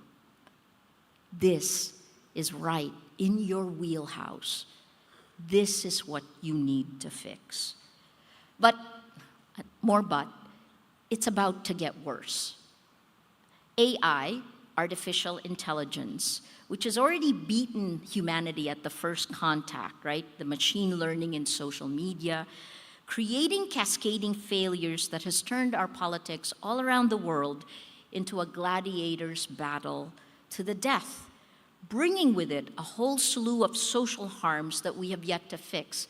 If you're a woman, LGBTQ, if you were marginalized in the real world, you were further marginalized online. This is part of what a whole group of Nobel laureates came together to ask, that this coded bias be stopped. But here's the other part. Globally, we are electing illiberal leaders democratically. Because if we don't have integrity of facts, we cannot have integrity of elections. We didn't learn from the first time we rolled out social media, right? So in November last year, the same week that my book came out, generative AI, large language models, LLM, far more complex and sophisticated, was released publicly. It's a real-time experiment that will further test our humanity. And if social media was exponential growth, generative AI is exponential. As in it is beyond the scope of human comprehension. That's where social media was, right? Now, imagine double, triple, quadruple that pace of change. And what do I mean by that? Let me, essentially, large language models is just the machine being fed everything. Structured data, everything that has been written, every book, everything that they could throw into the machine, it's fed, including unstructured big data of social media. And I've already outlined that lies spread faster, right? Fear, anger, and hate. So all of that is thrown into the machine, which means those same patterns that I identified, the lies, anger, hate, they're there in that generative AI. They're there, so garbage in is garbage out. Anyway, here's what it does, right? So I'll quickly take you through that. What the LLM does, that generative AI, is it can go word by word. And instead of a human mind, when you're thinking through what word will I write next, it uses parameters, right? And the parameters are huge. GPT-1 was kind of uneventful, right? There wasn't a big change because the AI was already there in search and in other things. But GPT-2 had 1.5 billion parameters. So think, what's the next word? 1.5 billion parameters, GPT-2. GPT-3 went to 175 billion parameters. You see the exponential. 1.5 to 175 billion. Looking through, those are the parameters. And GPT-4, which came out this March, this is 1 trillion or up to 100 trillion parameters. This is the machine that we're dealing with. If the first generation AI was curation, what to feed you on your feed, what to recommend, the next, this generative AI is creation. Have you tried it? Who's tried ChatGPT or Midjourney? Who's tried? Raise your hand. You've created, right? It's changing us. It will change us. Here's the crazy part. It still has no guardrails, right? And the responsibility of protecting us is left in the hands of the men who will want to use it for the most profit. We, me included, are part, I took it in the first 2 months. So if you did this in the first 2 months, you're part of the 100 million that was training the large language models of ChatGPT for free. 100 million of us signed up around the world. But here's the hard part. If social media weaponized our fear, anger, hate, our tribalism, what generative AI looks set to do is to manipulate the inherent loneliness that is inside each of us, right? Check out replica.com. Okay, here's the thing. A few months before OpenAI released ChatGPT, there was a survey. About 800 of the people on Silicon Valley took this survey, and they said, 50% of them said, that if this is released publicly, that it would lead to an extinction event of us. That was in August 2022. ChatGPT was released in November. Bard, Llama, all of the different GPT, there are thousands now that have been rolled out, right? So, yes, we are using it, and you have to use it. We are too in Rappler, right? Because we have to. That's part of the arms race. And we are helping them develop this. For our presidential elections last May, there were 18,000 simultaneous elections, right? We wanted to have a biography for every single person running in every one of those races. Rappler only has 10 reporters. So what we did is we took structured data and fed it to GPT-3. So that's 175 billion parameters. And the machine created almost 50,000, 49,000 pages. On every page on Rappler, it says this page was created by OpenAI GPT-3 and checked by Rappler Research. Less than a month ago, Rappler began testing generative AI on our CMS, on our back end.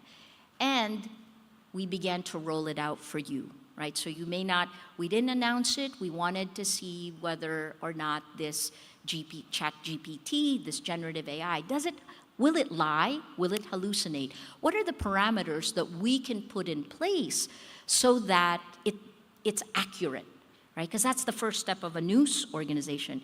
If you go on Rappler, you click, there's a black button that is on top of the social sharing buttons. That generative AI will give you a 3 bullet point summary of every article on Rappler. Will it work? So far it has. It's been 3 weeks. We thought really hard about this because it cannot be wrong, right? It cannot hallucinate. So far, we narrowed the parameters so that it will be accurate. The experiment is working. rolling that out, even if it works, will change the way we read, right? Will you read more or read less? Tell us what you think. If you see an error, there's a way that let us know. And so for me, if this lies, we'll have to take it down. But so far it hasn't. How can we use the tech for good instead of to insidiously manipulate us? Okay, let me end this. I've talked about a lot of things. I feel that we don't talk about the big picture enough. And we're like every other country around the world. We're focused, it's parochial to some degree, but we live in existential times, and what you each do matters more than ever. Here's the other part. We are all connected. So the war is not just happening in Ukraine. Each of us are fighting our own battles for facts, for integrity. As long as you have that cell phone, you're in the battle. That connects you to the machine. So how to stand up to a dictator is the Philippine story in data. It's now translated into more than 20 languages. The European languages, Hungarian, Mongolian, there are 2 different Portuguese translations, one for Portugal, one for Brazil. It's got Japanese, Korean, and Mandarin came out in June, and then Arabic will come out in November. I don't know why the publishers are interested, but I think it's because they are living through the same things. I wrote about the Philippine experience on data, on social media, how for 6 years in a row we spent the most time on the internet and on social media globally. Remember the attention economy, right? They want to keep you scrolling. But if you're not learning, if you're feeling hateful, get off, because someone is making money from you. What we went through in Rappler, I laid it out in data, how the corruption of our information ecosystem affected the systems of governance, how I may wind up going to jail. I wrote about my personal lessons and insights, the values that mattered, that gave me courage. I will leave you with 3. I have one for every minute. The first chapter's title is The Golden Rule. It's a question I ask myself for every single decision I make. And it's how I make the first decision. Do unto others as you would have them do unto you. No matter how powerful you get, whatever decision you make, the golden rule always works if you want to be a good person. The second chapter's title is The Honor Code. I went to Princeton University where we have an honor code, right? Every student coming in, it's very similar to what you have, but this one's more specific. When a professor gives an exam in a class, the professor will walk out, and you can actually take that exam paper and go outside, and you can do it in the cafeteria, go to your room, as long as you return the paper or the test, and at the bottom, you sign your honor code. You pledge on your honor that you will not cheat, but here's the other part I like best. You pledge that you will also turn in anyone you see around you who cheats. You are responsible for the world around you. I took that honor code when I took over as head of ABS-CBN, and we adapted it to ABS-CBN. Their code was, we will not be corrupt, and I will be turning in anyone that I see who is corrupt, no matter how close they are to me.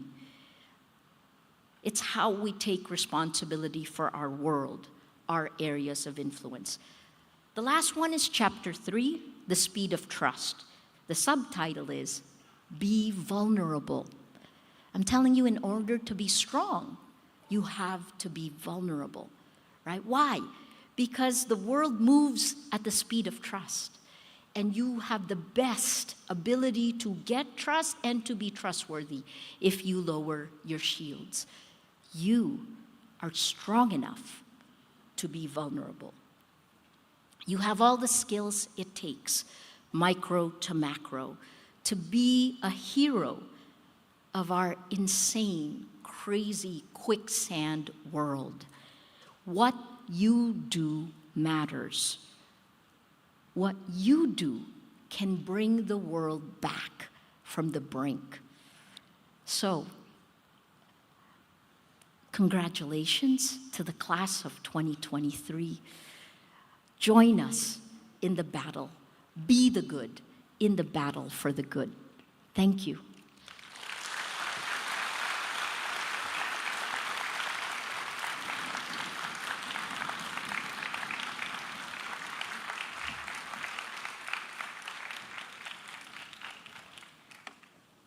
Maraming salamat, kagalang-galang na Maria Ressa. Napakapalad ng graduating class ng 2023 na isa lang naman Nobel Peace Prize winner ang inyong speaker para sa hapon na ito. At sa pagkakaalala ko, ito rin ang unang pagkakataon na may isang Nobel laureate na siyang nagtalumpati sa recognition rites ng UPSE. So palakpakan ulit natin si Maria. Sana mag-rub off sa graduating class ng 2023 ang tapang ni Maria at ang kanyang commitment para sa katotohanan. At ngayon sa puntong ito ay upang ipahayag ang tanda ng pasasalamat ng klaseng magtatapos, tinatawagan ang mga kinatawan ng lupon para sa pagtatapos na sina Binibining Alessandra Maria B. Salud at Ginoong Julian Rafael B. Singson.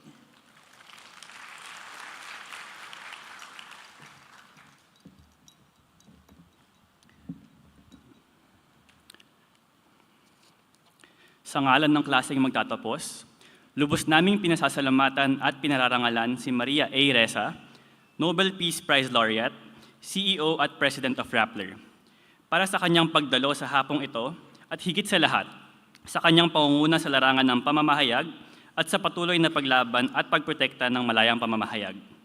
Isa siyang tunay na huwaran para sa mga magtatapos ng paaralan ng economics. Hayaan niyo pong basahin ni Binibining Salud ang CP.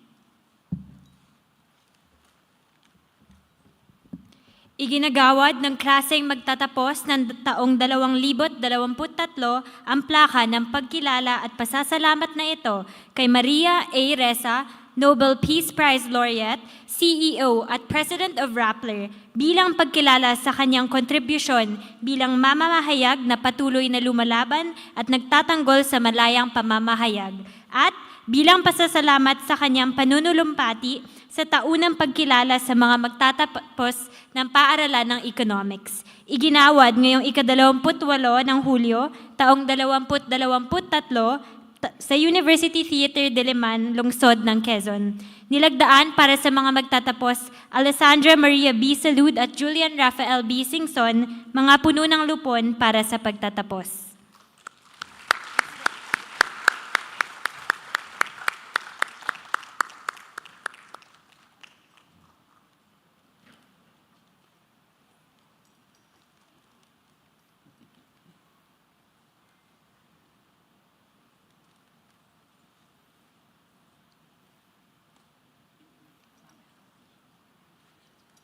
Maraming salamat, Binibining Alessandra Maria B. Salud, Ginoong Julian Rafael B. Singson at kagalang-galang na Maria A. Ressa. Tradisyon para sa paaralan ng economics na magbigay ng mga natatanging gawad upang bigyang pugay ang mga nagtapos na may pinakamahusay na kontribusyon sa pagsasaliksik at nakatamo ng pinakamataas na marka sa mga asignaturang economics. Ang gawad Gerardo P. Sicat para sa pinakamahusay na undergraduate thesis ay ipinagkakaloob sa mag-aaral na nagsaliksik at sumulat ng pinakamahusay na thesis ukol sa naturang tema sa Economics 199. Ang mga nagwawagi ay pinipili ng isang lupon ng mga hurado na kinabibilangan ng mga guro at mananaliksik ng paaralan ng economics. Si Gerardo P. Sicat ay isang guro at mananaliksik ng paaralan ng economics at isang pampublikong lingkod. Siya ang kauna-unahang Director General ng National Economic and Development Authority o NEDA sa panahong kinikilingan ng ang proteksyunismo. Naging pangunahing tagapagtaguyod si Professor Sicat ng pagsasaliksik sa economics sa pagtatag ng Philippine Institute for Development Studies o PIDS at ng Philippine Center for Economic Development or PICED noong panunungkulan niya sa NEDA. Siya rin ang kilalang may akda ng Aklat Aralin para sa Economics na malawakang ginagamit sa Pilipinas. Si Professor Sikat ay isa ring Professor Emeritus ng Universidad. Mula pa noong 1973, taunang ipinagkakaloob ang gantimpala para sa pinakamahusay na undergraduate thesis na itinatag at pinansyal na sinusuportahan ni Professor Sikat bilang bahagi ng kanyang pagtataguyod sa pagsasaliksik sa economics at kontribusyon sa pag-unlad ng Pilipinas. Ang mga mag-aaral na napipili para sa ikatlong gantimpala ng Gawad Gerardo P. Sikat ay nakatatanggap ng 5,000 pesos na premyo. Ang mga mag-aaral na napipili para sa ikalawang gantimpala, 10,000 piso, at ang mag-aaral na napipili para sa unang gantimpala ay nakatatanggap ng 15,000 pesos na premyo. So kailangan yan guys dahil inflation ay mataas. Ang pagpili sa mga nominado at nagwagi ay dumaan sa masusing pagsisiyasat ng mga thesis na ipinasa ng mga advisors sa komite.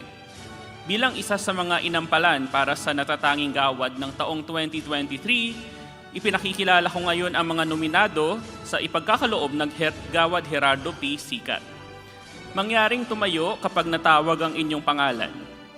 Ikinagagalak kong ihayag ang mga nominado at ang unang mga nominado ay sina Freebert Ace E. de la Cruz at Irene Jillian M. Reyes para sa thesis na Modeling the Oil Price Exchange Rate Nexus, the Philippine Case, at ang kanilang advisor ay si Professor Florian Alburo.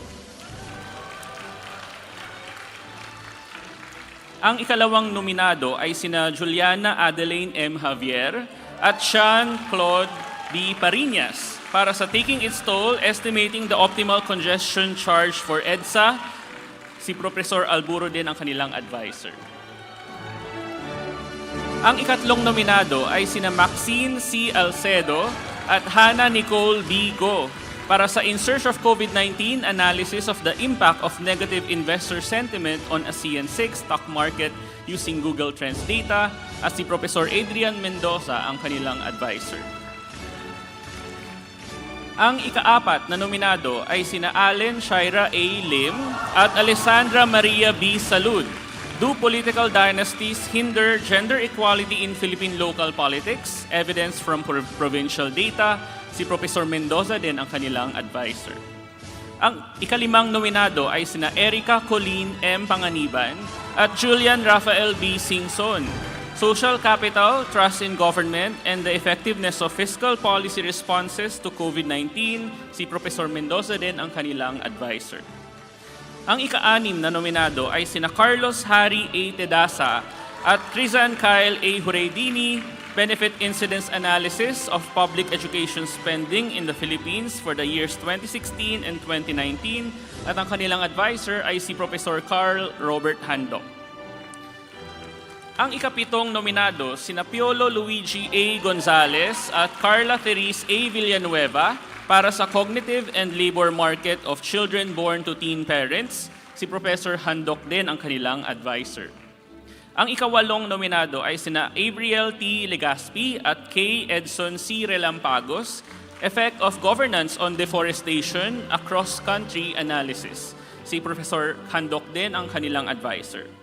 Ang ikasyam na nominado ay sina Patricia Uriel R. Narvaez at Kyle Mariti Paderes, Implications of the Effect of Different Types of Intimate Partner Violence on the Use of Contraceptives by Mothers, Evidence from the Philippines. Si Professor Handok din ang kanilang advisor.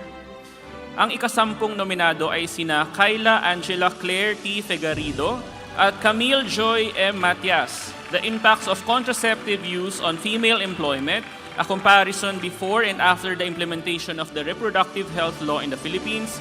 Si Professor Jonah Estudillo ang kanilang advisor.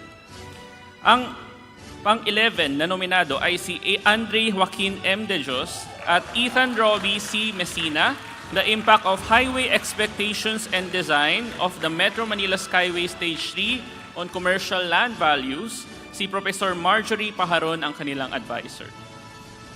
Ang ikalabing-dalawang nominado ay sina Mark Joseph V. Endaya at Jordan J. C. Mantuano When the Giants Sneeze, a study on the international monetary policy spillovers in the Philippines, si Professor Paharon din ang kanilang advisor. Ang ika-13 nominado ay sina Rafael John S. Maliwanag at Ileana April D. Uligan para sa The Search for Digital Gold, Google Trends Data as a Predictor for Cryptocurrency Price Volatility. So si Professor Alburo ang kanilang advisor. Ang ika-14 na nominado ay si Bernice Gabriel V. Henson. Mag-isa siya sa kanyang thesis para sa A Sneaking Epidemic, Increasing Overweight and Obesity Prevalence in the Philippines 1992 to 2018. Si Professor Alburo din ang kanyang advisor. Ang ika-15 nominado ay si Dana Isabel M. Premacio at Ezra Rebecca G. Vidar, Measuring Fiscal Policy Sustainability in Developing Asia. What does the Markov Switching Augmented Dickey-Fuller Test tell us? Ang kanilang advisor ay si Professor Toby Monson. Ang ika-16 na nominado ay si Christian Luis G. de Guzman at Jewel Kyle M. Fabula, Tropical Cyclones on their impact on stock market returns and volatility. Si Professor Monson din ang kanilang advisor. Ang ika-17 nominado ay si Nicole A. Aga. Mag-isa din siya. The participation of married women in the Philippine labor market, is there an added worker effect? Si Professor Monsod ang kanyang advisor. At ang panghuli at pang-18 nominado ay si Earl Kendrick G. Echeverry at Soleil Christian T. Soin para sa ICT and the Economy in the ASEAN region. Si Professor Ernesto Pernia ang kanilang advisor. Sa puntong ito ay tinatawagan si Dean Joy Abrenica para sa pagkakaloob ng Gawad Gerardo P. Sikat. Ang mga mananalo ay punta po sa stage. At ang nagwagi sa ikatlong gantimpala ng Gawad Gerardo P. Sikat ay sina Juliana Adeline M. Javier at Jean-Claude B. Parinas para sa kanilang paper na Taking Its Toll, Estimating the Optimal Congestion Charge for EDSA sa patnubay ni Professor Emeritus Florian Alburo. Ayan. Congrats!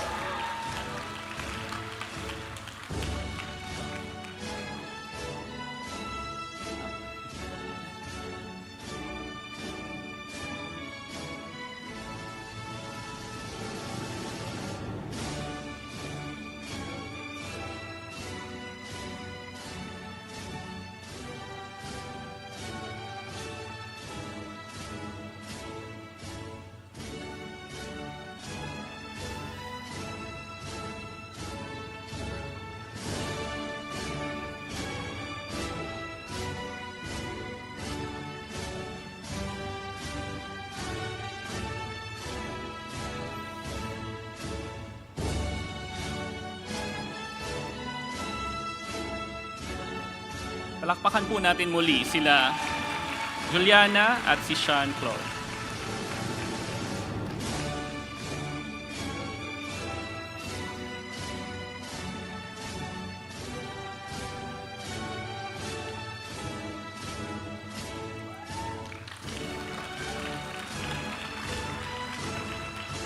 Congratulations. At ang nagwagi sa ikalawang gantimpala ng Gawad Gerardo P. Sikat ay sina Andre Joaquin M. De Jos at Ethan Robbie C. Messina para sa kanilang paper na The Impact of Highway Expectations and Design of the Metro Manila Skyway Stage 3 on Commercial Land Values sa patnubay ni Professor Marjorie Paharon.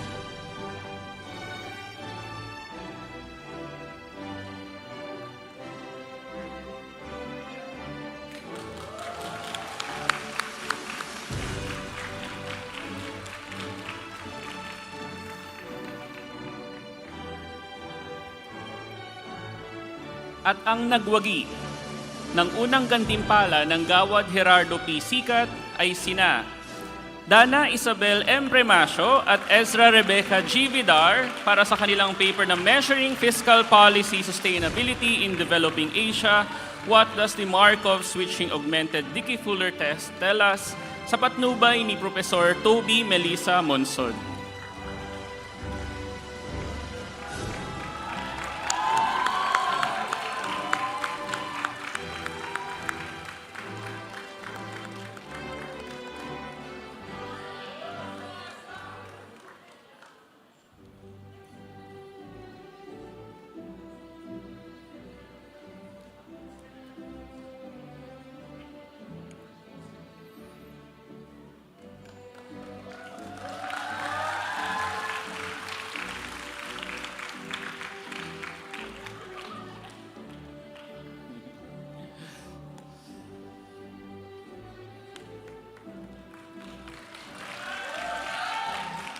Congratulations sa mga nagwagi.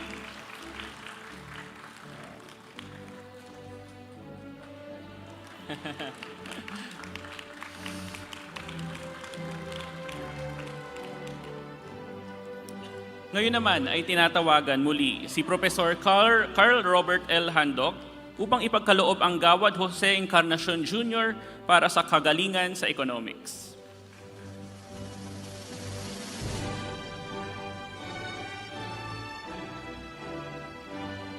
Well, the good thing is that this is streamed live, no? So they will be harvesting your data, yung mga companies. So expect a few calls for the job market.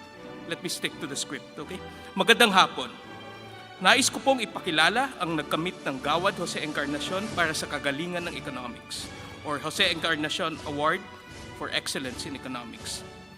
Ang parangal na ito ay tradisyonal na pinagkakaloob sa mag-aaral at nagkamit ng pinakamataas na economics weighted average. Si Jose Encarnacion ay isa sa pinakadakilang guro at mananaliksik ng economics sa Pilipinas. Siya ang pinakamatagal na dekano ng School of Economics. Si Decano Encarnacion din ang kauna-unahang national scientist para sa economics. The second one is seated right there, si Dr. Fabella. Taon-taon, pinagkakaloob ang Gawad para sa kagalingan sa economics sa ngalan ni Decano Encarnacion bilang pagkilala sa kanyang mga ambag sa paaralan at sa larangan ng economics. Para sa taong 2022-2023, ang nagkamit ng parangal na ito ay nakakuha ng economics weighted average na 1.127. Stig, no? Mula sa 48 units ng economic subjects ay si Ginoong Freibert Ace F. De La Cruz, summa cum laude. Tatanggap si Ginoong De La Cruz ng sertipiko ng parangal at 10,000 piso.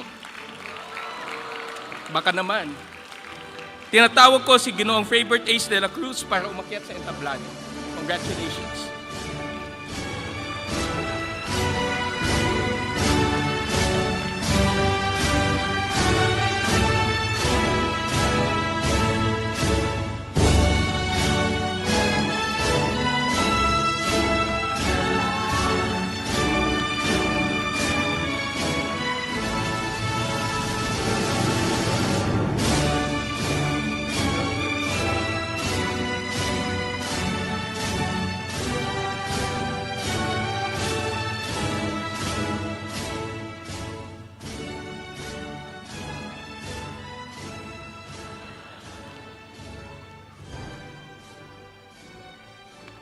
Maraming salamat, Professor Handok. At congratulations kay Freibert, of course. Yan. Gusto na siyang imbitahan sa graduate program, actually. So, tradisyon din po para sa paaralan ng economics na bigyan ng pagkakataon ang isa sa mga pinakamahusay sa mga magtatapos upang maghayag ng pamamaalam at pasasalamat sa ngalan ng kanyang mga kasamang magtatapos. Narito si Ginoong Freibert Ace E. De La Cruz para sa kanyang tugon, para sa tugon na magtatapos.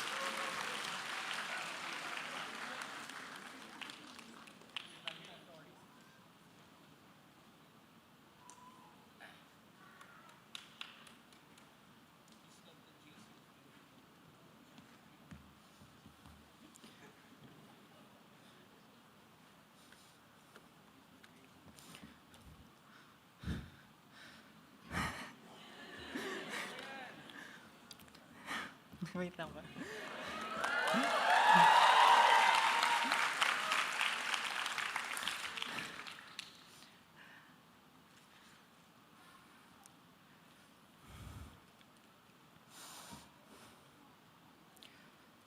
To our honored guest speaker, Nobel Peace Prize laureate, and Rappler CEO, Ms. Maria Ressa, Dean of UP School of Economics, Professor Maria Joy Abrenica,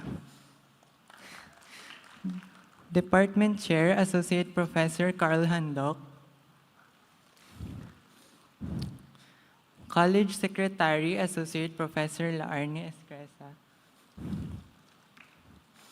members of the faculty, administrators, guests both here and online, parents, families, friends, and my fellow graduates, a pleasant afternoon. My name is Freybert, and you might be wondering how I got here. Me too. Di ko in-expect na papasa ako sa UPCAT, maging valedictorian pa kaya. Nag-search pa nga ako sa Google kung paano magsulat ng grad speech kasi di ko talaga alam. But here I am and here we are. We experienced a lot in the last 4 years. I remember studying for a Math 21 exam when a 2-week class suspension was announced. Inom na ako.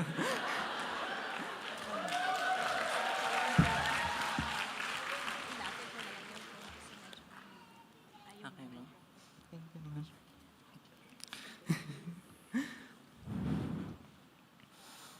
I remember studying for a Math 21 exam when a 2-week class suspension was announced. Then, 2 weeks became 2 years in the blink of an eye. In between that were a lot of sleepless nights and staring at our screen studying. Pagkatapos ng klase natin, isasara lang natin yung laptop, tapos mag-isa na ulit tayo sa kwarto. Nawala yung mga nagpapasaya sa atin at nagpapalimot sa stress ng ACADS, tulad ng paggala at food trips after class. Yung kahit bumagsak ka sa exam, di mo masyadong ramdam kasi kasama mo friends mo. Buti na lang nakapag-adapt din tayo.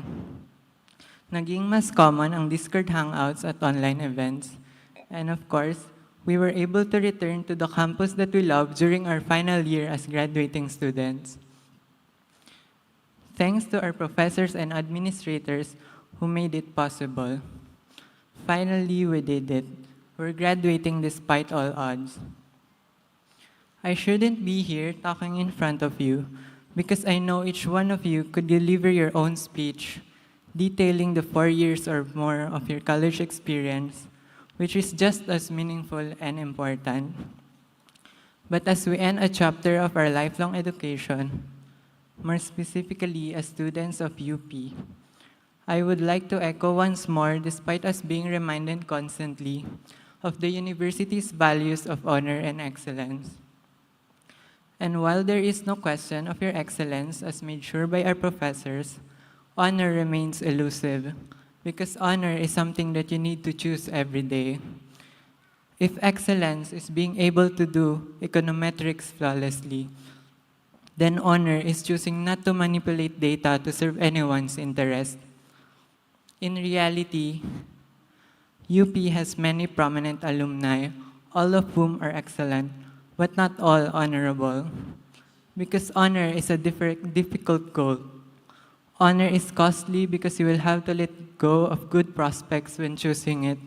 But choose honor anyway, even if it's hard, and even if it goes against our individual self-interest.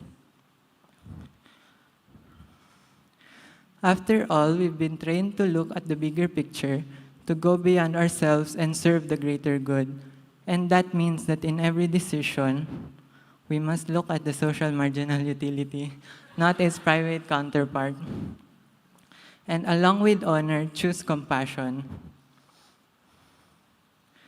At this point, we would like to thank all the people that we met and interacted with, especially those who wished us well.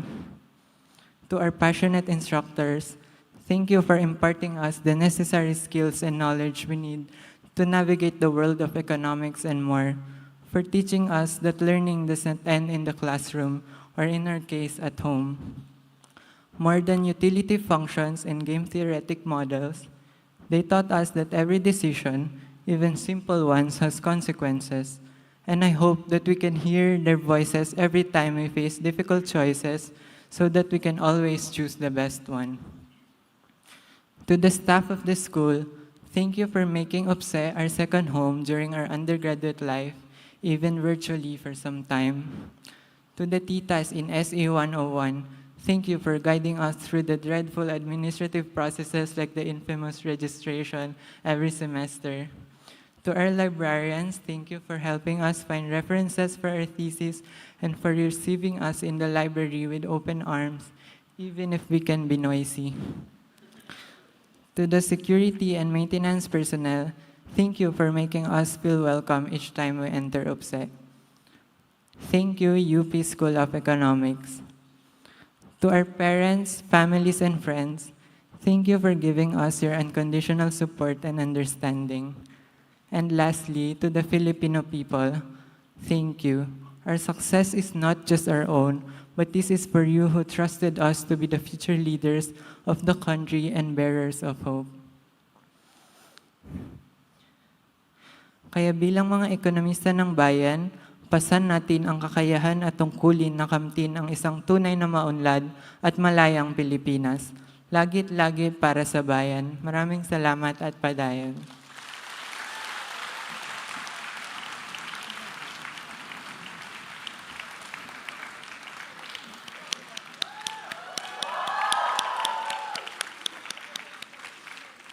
Maraming salamat, Ginoong Fraybert de la Cruz, at we look forward to a bright and promising career for you ahead.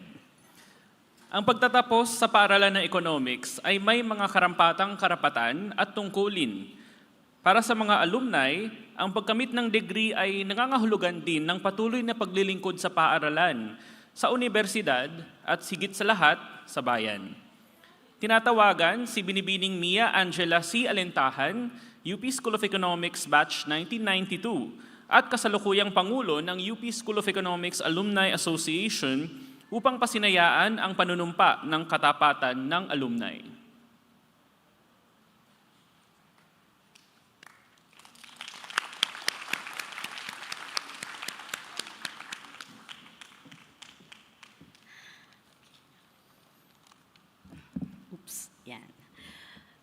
Good afternoon, Nobel Peace Prize laureate Maria Ressa, Dean Fabelia, Dean Joy Abrenica, distinguished professors, parents, and guests, and good afternoon to our beloved graduates. In behalf of the UP School of Economics Alumni Association, congratulations on a job well done for making it through this day, a graduate of the UP School of Economics. I know the last 3 or 4 years have been very challenging, brought about by the pandemic, and yet you all persevered, you were determined, and you have succeeded to where you are now. As you leave these walls of our beloved school, keep in mind that you not only carry the badge of being an scholar ng bayan, but you carry with you a responsibility to contribute to the society and to our country. You carry with you the UPSEA values of excellence, service, teamwork, integrity, and professionalism. Let's continue to build our nation together and inspire one another, no matter how different our paths will take us. Let our distinguished alumni, especially Secretary Arsenio Balisacan, Dr. Felipe Medalla, Dr. Jerry Sicat, Justice Marvic Leonen, Mr. Orlando Vea of Smart Telecom, Mr. Ferdinand Constantino of San Miguel Corporation, just to name a few, and also no other than the Vice President of the Philippines, Attorney Lenny Robredo. May they inspire you to excel and do your best while always giving back to the country, to the UP community, and to the UP School of Economics.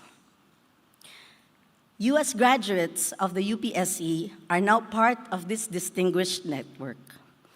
And we in UPSEA are more than excited to welcome you be part of this growing network, not only in the Philippines, but even other countries as well. The main thrust of the UPSEA is really to give back to our beloved School of Economics. We have contributed over the years through the UPSEA Scholarship Program, providing stipends, data allowance, and computer bank program. I'm sure some of you are recipients of these programs. This year, we have supported a total of 148 recipients, 19 students for stipends, 58 students for data allowance, and 71 students for laptops.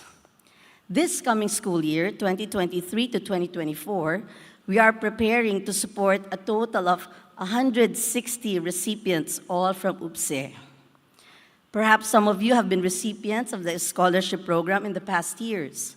We encourage you, as well as the rest of the class of 2023, to support and participate in this very fulfilling and very rewarding endeavor. Another project we are raising funds for is to support the rehabilitation of our UPSE buildings, which we are closely coordinating with the Office of Dean Joy, and a lot of activities and programs, all for the love of UPSE. Aside from the scholarship programs and the UPSE rehabilitation projects, the support of UPSEA is not limited to just the UPSE students, but of course our alumni. We have the UPSEA mentoring program where fellow alumni support and mentor other alumni in different fields: economics, banking and finance, marketing, law and governance, etc. We also have the UPSEA forums. I'm sure some of you have joined some of our forums, face-to-face and Zoom, where chosen alumni share their expertise and insights to an audience, mostly UPSE alumni. We also have the UPSEA Boardroom Series, where alumni who are CEOs and presidents invite us to their boardroom to share and inspire each other. And of course, we have our yearly Grand Alumni Homecoming and year-end party, where the alumni can relax, enjoy, and reconnect with other alumni. The UPSEA membership cuts across age barriers, and as seen in the members of your current Board of Trustees, there is a representation from batches 70s, 80s, 90s, and even the 2000s. What brings us all together is a common vision of a better UPSEA, or a better UP School of Economics, a better UP, and a better country. And this is what keeps us going. In behalf of UPSEA, I welcome you all to this active and growing organization. And with that, inaanyayahan ko lahat ng mga nagsitapos na tumayo para sa panunumpa sa katapatan sa UP School of Economics Alumni Association. Mangyaring itaas ang inyong kanang kamay at ulitin pagkatapos ko. Ako si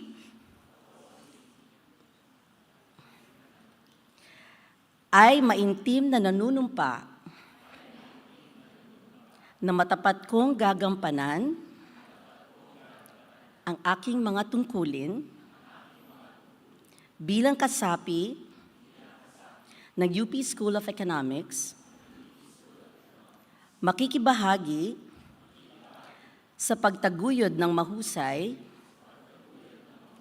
na edukasyong economics sa bansa.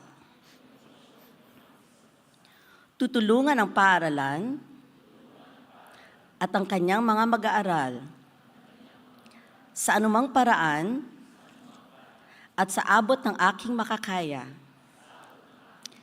at kailanman ay magiging isang responsableng mamamayan ng Republika at tapat na nagtapos ng paaralan ng Economics ng Universidad ng Pilipinas. Okay. Welcome to the UP School of Economics Alumni Association. Thank you. Maraming salamat, UPSEA President Mian Alentahan. Ang pagkatao ng mga magsisipagtapos sa harap nating lahat ay bunga ng mga nakaraang taon sa minamahal nating universidad. Bilang paggunita sa mga alaala ng magsisipagtapos, ating panoorin ang batch video na binuo ng Kinatawan ng Lupon para sa Pagtatapos at ni Kayla Marie Turiano Paderes.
Sa pagwawakas ng palatuntunan natin ngayong hapon, narito muli ang UP Concert Chorus upang pamunuan ang pag-awit ng UP naming mahal.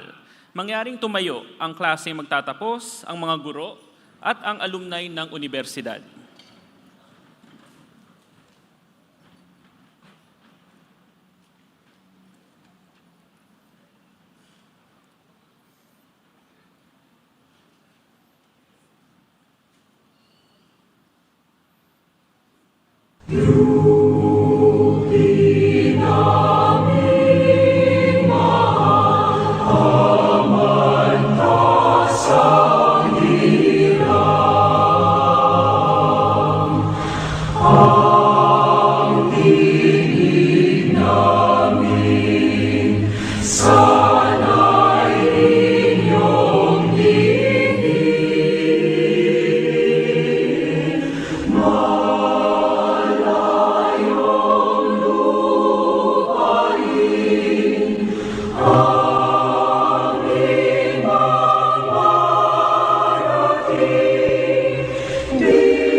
Maraming salamat ulit sa UP Concert Chorus. At maraming salamat sa pagdalo sa palatuntunan ng taunang pagkilala sa mga magtatapos ng Paaralan ng Economics ng Universidad ng Pilipinas. Bago po magsama-sama ang mga magtatapos at ang kanilang mga pamilya at kaibigan, kung maaari po ay hayaan munang matapos ang recessional. Mangyaring tumayo po ang lahat para sa pag-alis ng mga kulay na susundan ng recessional ng kaguruan at mga magtatapos. Muli, maraming salamat at magandang hapon.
you.